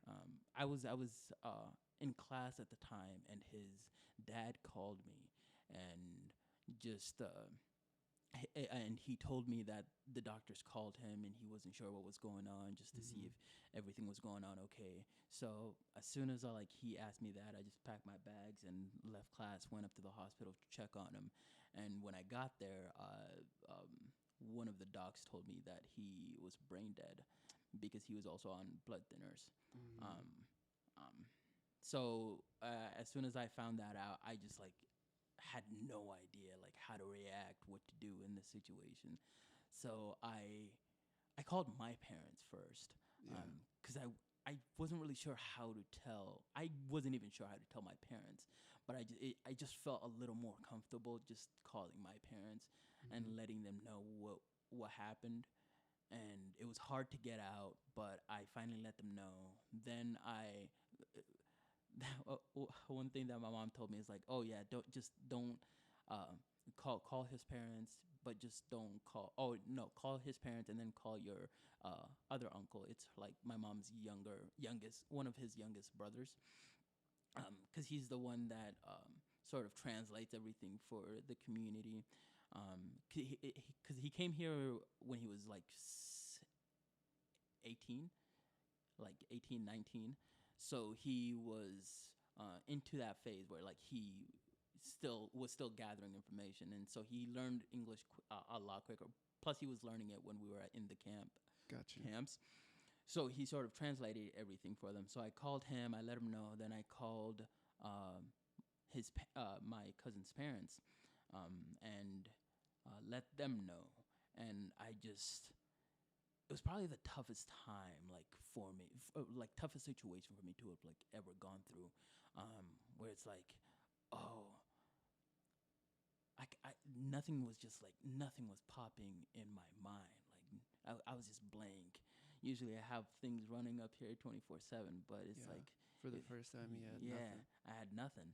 And so I just sat with him, holding his hand the entire time, and just um, because then everyone that knew the immediate family, well, including the aunts and uncles that knew what had happened, started driving up right away, and I just stayed with him the entire time. I just didn't want to leave, and Yeah. it was tough for me to because he was in CVICU, Mm-hmm. so it was tough for me to go to that unit the first couple of months, Yeah. where it was like man, he was just here just a couple months ago.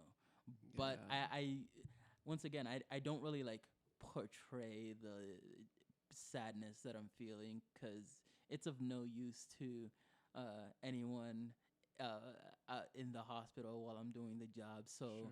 Yeah, so but it's important for you though. I yeah, mean, don't. I felt I it hope you after. took a moment and at least cried it out. Oh And yeah, yeah, yeah. Don't. Yeah, as yeah. soon as I, um, oh, so there was they didn't want to wait for a funeral, so they had a funeral the weekend of that happening.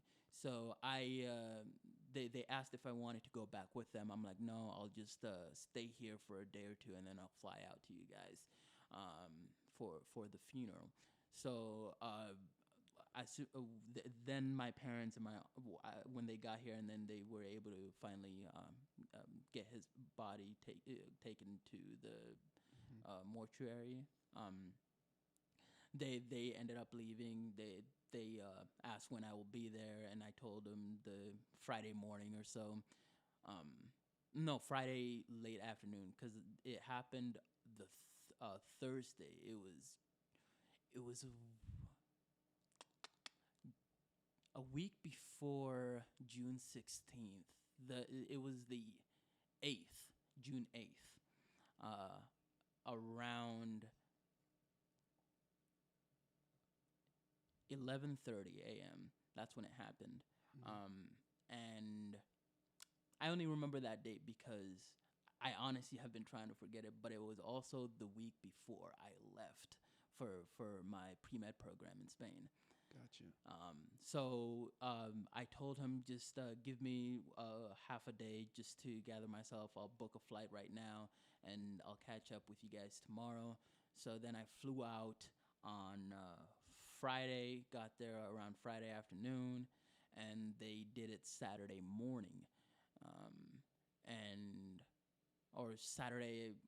It was like 11:30 a.m. So morning afternoon time, Mhm. and um, when I had the time to myself in while I was here, when everyone else left, I had no idea what to think. I just started bawling out. It was like Mhm. I I never cried before. Well, I've cried when I was like disciplined when Sure. I was Yeah, a yeah, kid, yeah.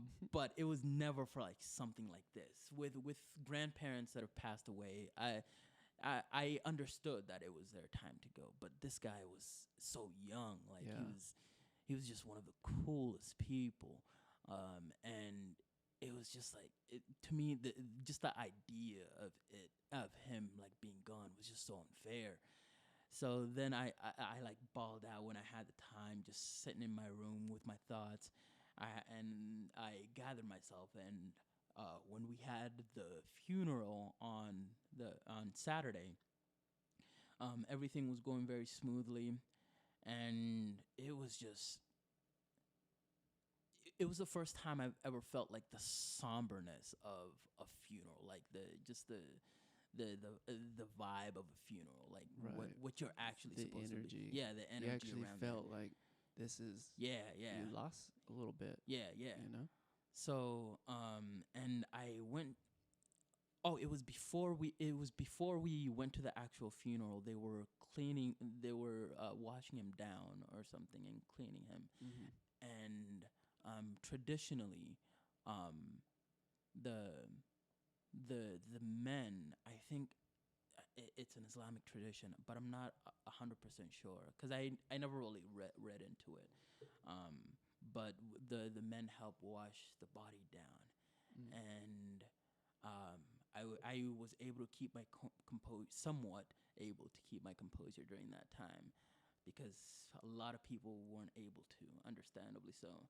And Yeah. as soon as I like left and finished my part, they put him in the oh, maybe I'm like, because just these events are just so mixed up for me. Sure. It's all right. It's all right. It was before we went into the mortuary to clean him up.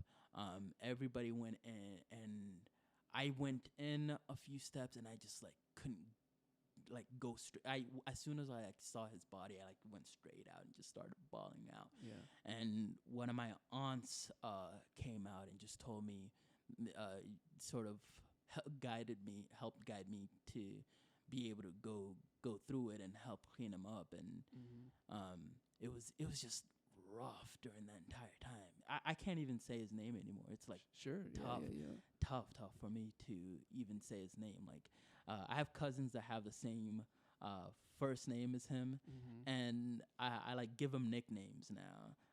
So like it was a lot harder than I expected Yeah. to have to get through it. It was for sure exactly like you would lose any sibling or any like Yeah. direct family member. It It was really kicks you in, yeah, like, in the heart. yeah. You're like, oh, yeah. boy. So do you think from all that, from seeing that, that's what drove you in the direction you're headed now? So Like that was it like, was my I want to change. it was for sure when I found out about my mom's condition Mhm. that drove me, because I knew for sure I knew I wanted to specialize in the heart, but I wanted to be a surgeon a little before, but I knew I wanted to be a surgeon after Yeah. his passing. So I'm like, it has to happen now. Yeah. There's no doctors in our community, so having someone that knows what That to is do a in a certain that's a beautiful thing. I certain wouldn't even situation. thought of that. yeah, and I'm the oldest of the kids in my family, so I'm sort of like the guinea pig for everything. Yeah, I would hate to be the oldest, man. The oldest. God, man, a lot of pressure. Oh yeah. I feel bad for my older brother because what I get to do is like, I got my older brother. It's Yeah. cool. Yeah. You know, Yeah. I don't have to worry about much. You know, Nothing, you're I could always chilling. be like, hey, what's up, older brother? Yeah. And I respect the oldest. I respect what you're doing, the Yeah. journey you're taking. Oh yeah. Because that's you know, weird things happen in our lives to kind of push you. Yeah. Yeah. And I mean, the death is not something I wish upon anybody, but sometimes like It happened for a reason. You yeah. sit back and you analyze and you go, all right, how can I make this different? Yeah. How can I better medicine? How Yeah. can I better anything? Yeah. Maybe I could go out and talk to people with heart conditions. Yeah. Maybe we can be more educated about how to handle things. Yeah, I was actually trying to, because I was working with some people back in Boise. I was trying to set up an event for this summer in Boise. Dude, where you need a DJ? No, for sure, say no more. Dude, let me know, dude. We got brother Erbe up on the disc. Dude, anytime you want to like set up something where you want to talk, or let me know, dude. I Yeah. have everything to your disposal. Bet. You don't need to rent anything, nothing. Just let me know Yeah.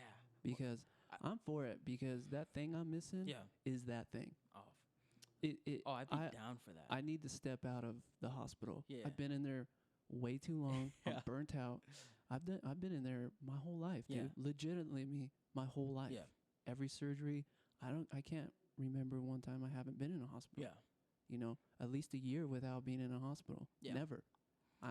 I'm looking to get out. I think I'm lucky enough You know? to not remember, because most of the older family members, like my grandparents, my parents, uncles, aunts, would tell me that I was at risk of dying when I was younger. And I had this condition where I could only look up, and my neck was just stuck in place, and I was hard to help nurture when I was much younger. Interesting. And I also had what's that thing that's common in Africa to get? It isn't measles, I don't think. I'm not sure. It's that one I don't know. well, there's a if only I remembered is the it name. like chicken pox or something? No, it's Mumps, not. measles, rubella, No. something like that. I'd remember it as soon as you said the name. I don't know. But I had a condition, and and that another condition on top of that. So it was hard for me, apparently, but I don't have the memory of it like you may have. Yeah. So I I haven't been diverted, maybe because of that. And I just have like most of the memories I have are from here, and Okay. I have like some vague, very small specific memories. Um, but most of them are very vague memories where maybe I might have like changed throughout the years just because I don't remember exactly what happened. Mm. But yeah, I've been lucky enough not to remember what it was like for me growing up. Growing up in the refugee camps, because the first one apparently was not in great condition. Dude, I Um, don't. Every time I hear refugees concentration, yeah, I just figure, God, dude, that yeah. nothing good With about any of that. with the first one, it was we had like we were given small portions with food, Mm-hmm. small portions with water, and uh, my dad was the one that took care of me in the house or shack or whatever it was, Yeah. and my mom would be the one that she'd like walk a good 6 to 8 miles to get to a well for water, and because it was the because we were given a limited amount of resources, Yeah. but we knew a well that was nearby, quote unquote. So they'd switch off from time to time, Yeah. and And you see um, that too. I know it's still happening where they have to walk miles yeah, just to get yeah, fresh water, and they got buckets on their head. yeah, Anywhere yeah, they could hold a bucket of yeah, any kind of sort or whatever they could put water in, yeah. they're hiking. And Yeah, it's crazy. It's crazy because dude, and I bitch about taking a cold shower. bro, same. God, dude, I hate cold showers. I'm like, I, I ever since like I've started thinking about these things. why is It's cold like even an option? not even, not even. Just take the cold. Everybody goes to hot For real, anyway. we're chilling on the hot. Yeah, but like every time I think about these things, and I think about the things that I've complained about when I was younger, I'm like, wow, I was a douche. Oh yeah, dude, I was I such was a little a bitch. shitty kid. Yeah. Wow, I wasn't horrible, but it's like the things that I complained about. It was it seemed like one of those things any like suburban white Sure, kid sure. would complain Yeah, about. yeah. But it wasn't one of those things. But to them, it like Yeah, seemed for them that I that's was the being big. super bratty. That like Yeah, we're fortunate enough to not have to still be there. yeah. But at the same time, you have to remember you can't put that on a kid Yeah. who's never Oh yeah. Yeah. experienced it Yeah. either. Yeah. To them, that's the biggest Oh yeah. issue. So yeah, you have to be. It's hard. It's hard. It's hard not to be like, dude, stop bitching. Yeah. Just stop it. You know how good you have They it? never- Because they don't. They really don't know how good they have it. Not yet. And they you never know. say it. My parents are very very direct. Yeah. They'd be like, "Oh, stop whining," and especially with, I think they both do this very well. They use a certain tone in their Oh, voice. yeah. You know when your Yeah. parents are pissed, you're like, Yeah. oh, shit, what's going to happen here? Don't move. Quick, don't move. If you don't move, they don't see you. Oh, it's the funniest thing with my dad. This is actually kind of funny when he calls out when he like wants one of his kids to come over. How many brothers and sisters you got? I've got 2 little sisters and 3 little brothers. Oh, you got Yeah. a big family. Yeah. That's a lot. And you're the oldest. Oh yeah. Oh yeah. What's that make? 3, 6? 6, yeah. 6. Yeah. Woo. Yeah, so like whenever he'd like call out one of us, when he wants to call out one of us, he'd like name every other sibling before he gets to that one. And how I knew I was in trouble is if he says your name without stuttering and naming the other kids' names before he gets to yours. Ooh. And then he gives a certain tone to it. Mhm. But my dad never really like he'd leave like the disciplining to my mom. My mom was like very very like, oh, you have to do this and you have to do that. So and I was annoyed by like certain lessons that my parents would teach me when I was younger. But now like now that I'm older and understanding what exactly they were telling me, it was Yeah. like everything they told me was completely true, and certain a lot of things they like told me like how to act a certain way. Especially respect was one of the first things they taught me, like Mhm. where treating a person with respect, even if they don't like you. So Yeah. not giving them your respect, but just treating them as such, Sure. because there's no need for you to stoop to their level. Right. You're the change. Yeah. And that's good, and your parents steal that change in Yeah. you, because they could easily be like, fucking let them have it. Yeah. You know, be angry, But be pissed. But they wouldn't be like, oh, because my mom did this thing once. This is the only time I've ever gotten a fight. It was in elementary school. I've gotten close to getting in fights later on. Just like it wasn't really me like trying to get in a fight. It was just me trying to like help someone else out or keeping someone away. But the only time I ever got in an actual scuffle was in elementary school. I got in a fight with this kid that I later on became friends with. Isn't that funny how that happens? Yeah. So I It's got really weird how that happens. Like, Yeah, yeah, dude, we used to hate each other. Now we're best buds. Yeah, I got in a scuffle with him. Kids being kids. Oh no, it was a different kid. So yeah, no, actually it's the same kid.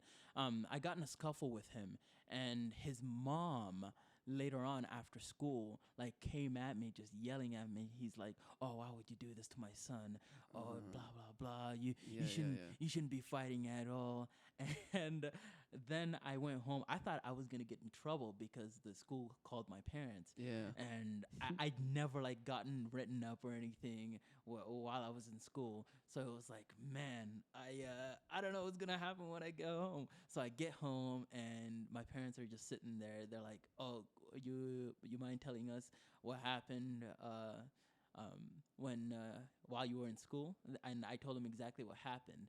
And my mom's like, "Okay," because the kid like swung at me first, so I was just protecting myself. Sure. So my parents were like, "Yeah, you did the right thing, because if someone swings at you, you don't just sit there. You you don't let them clobber. Yeah, you don't let them clobber. You have to protect yourself. So if someone's this is my mom saying, if someone swings at you, don't come crying to me. You have to swing back.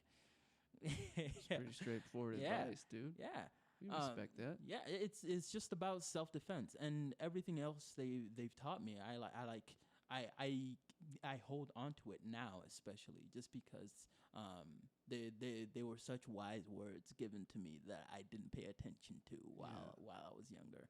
Yeah, simple, wise words, dude. Yeah. That's great. Yeah. So you're going to school to be a doctor. Yeah. You're going to do Doctors Without Borders. Yeah. You're going to take me with you. Yeah, buddy. You know what? I love that a lot, that you're going to go do that.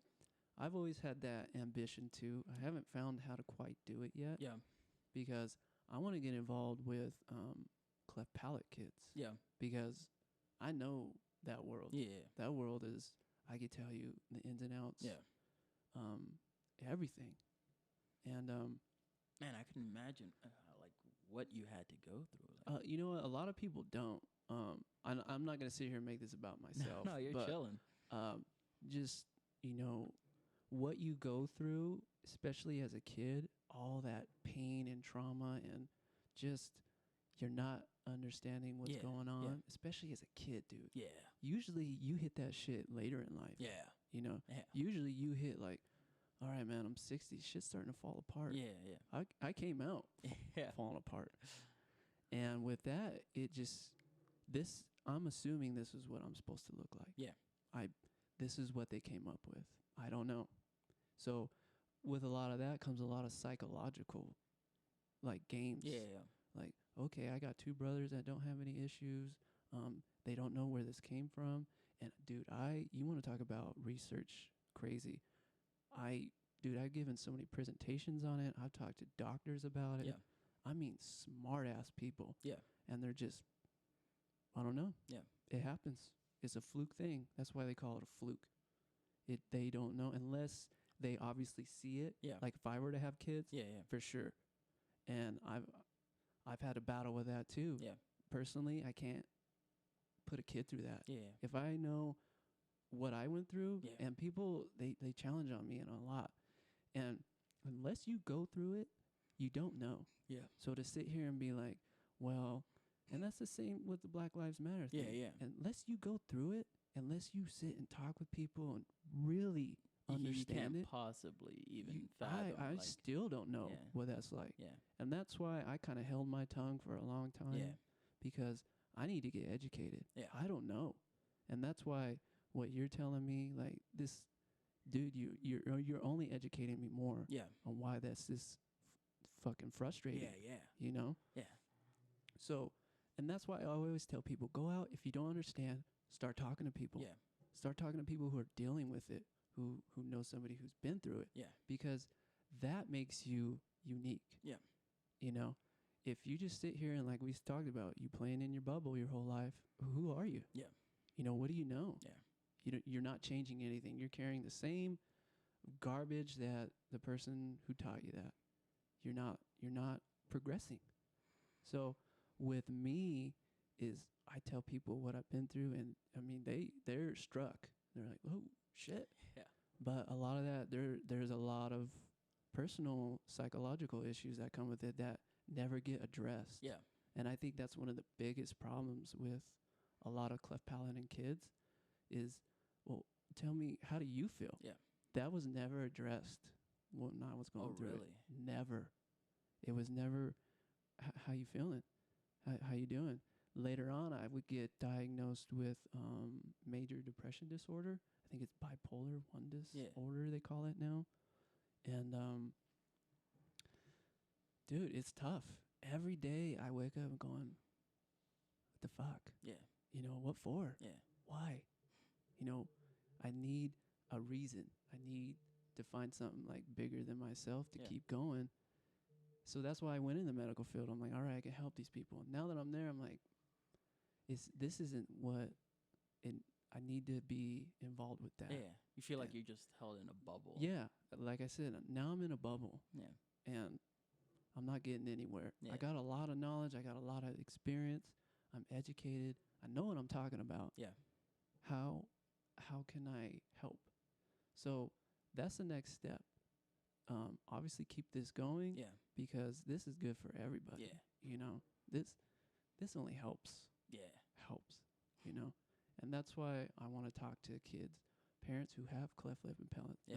Let me share something with you, and I want to get involved with like Operation Smile. yeah, That group is amazing, Yeah. dude. If you get a chance to check that out, anybody check that out, man. Those Say no more. Operation Smile. Operation Smile, Alright. man.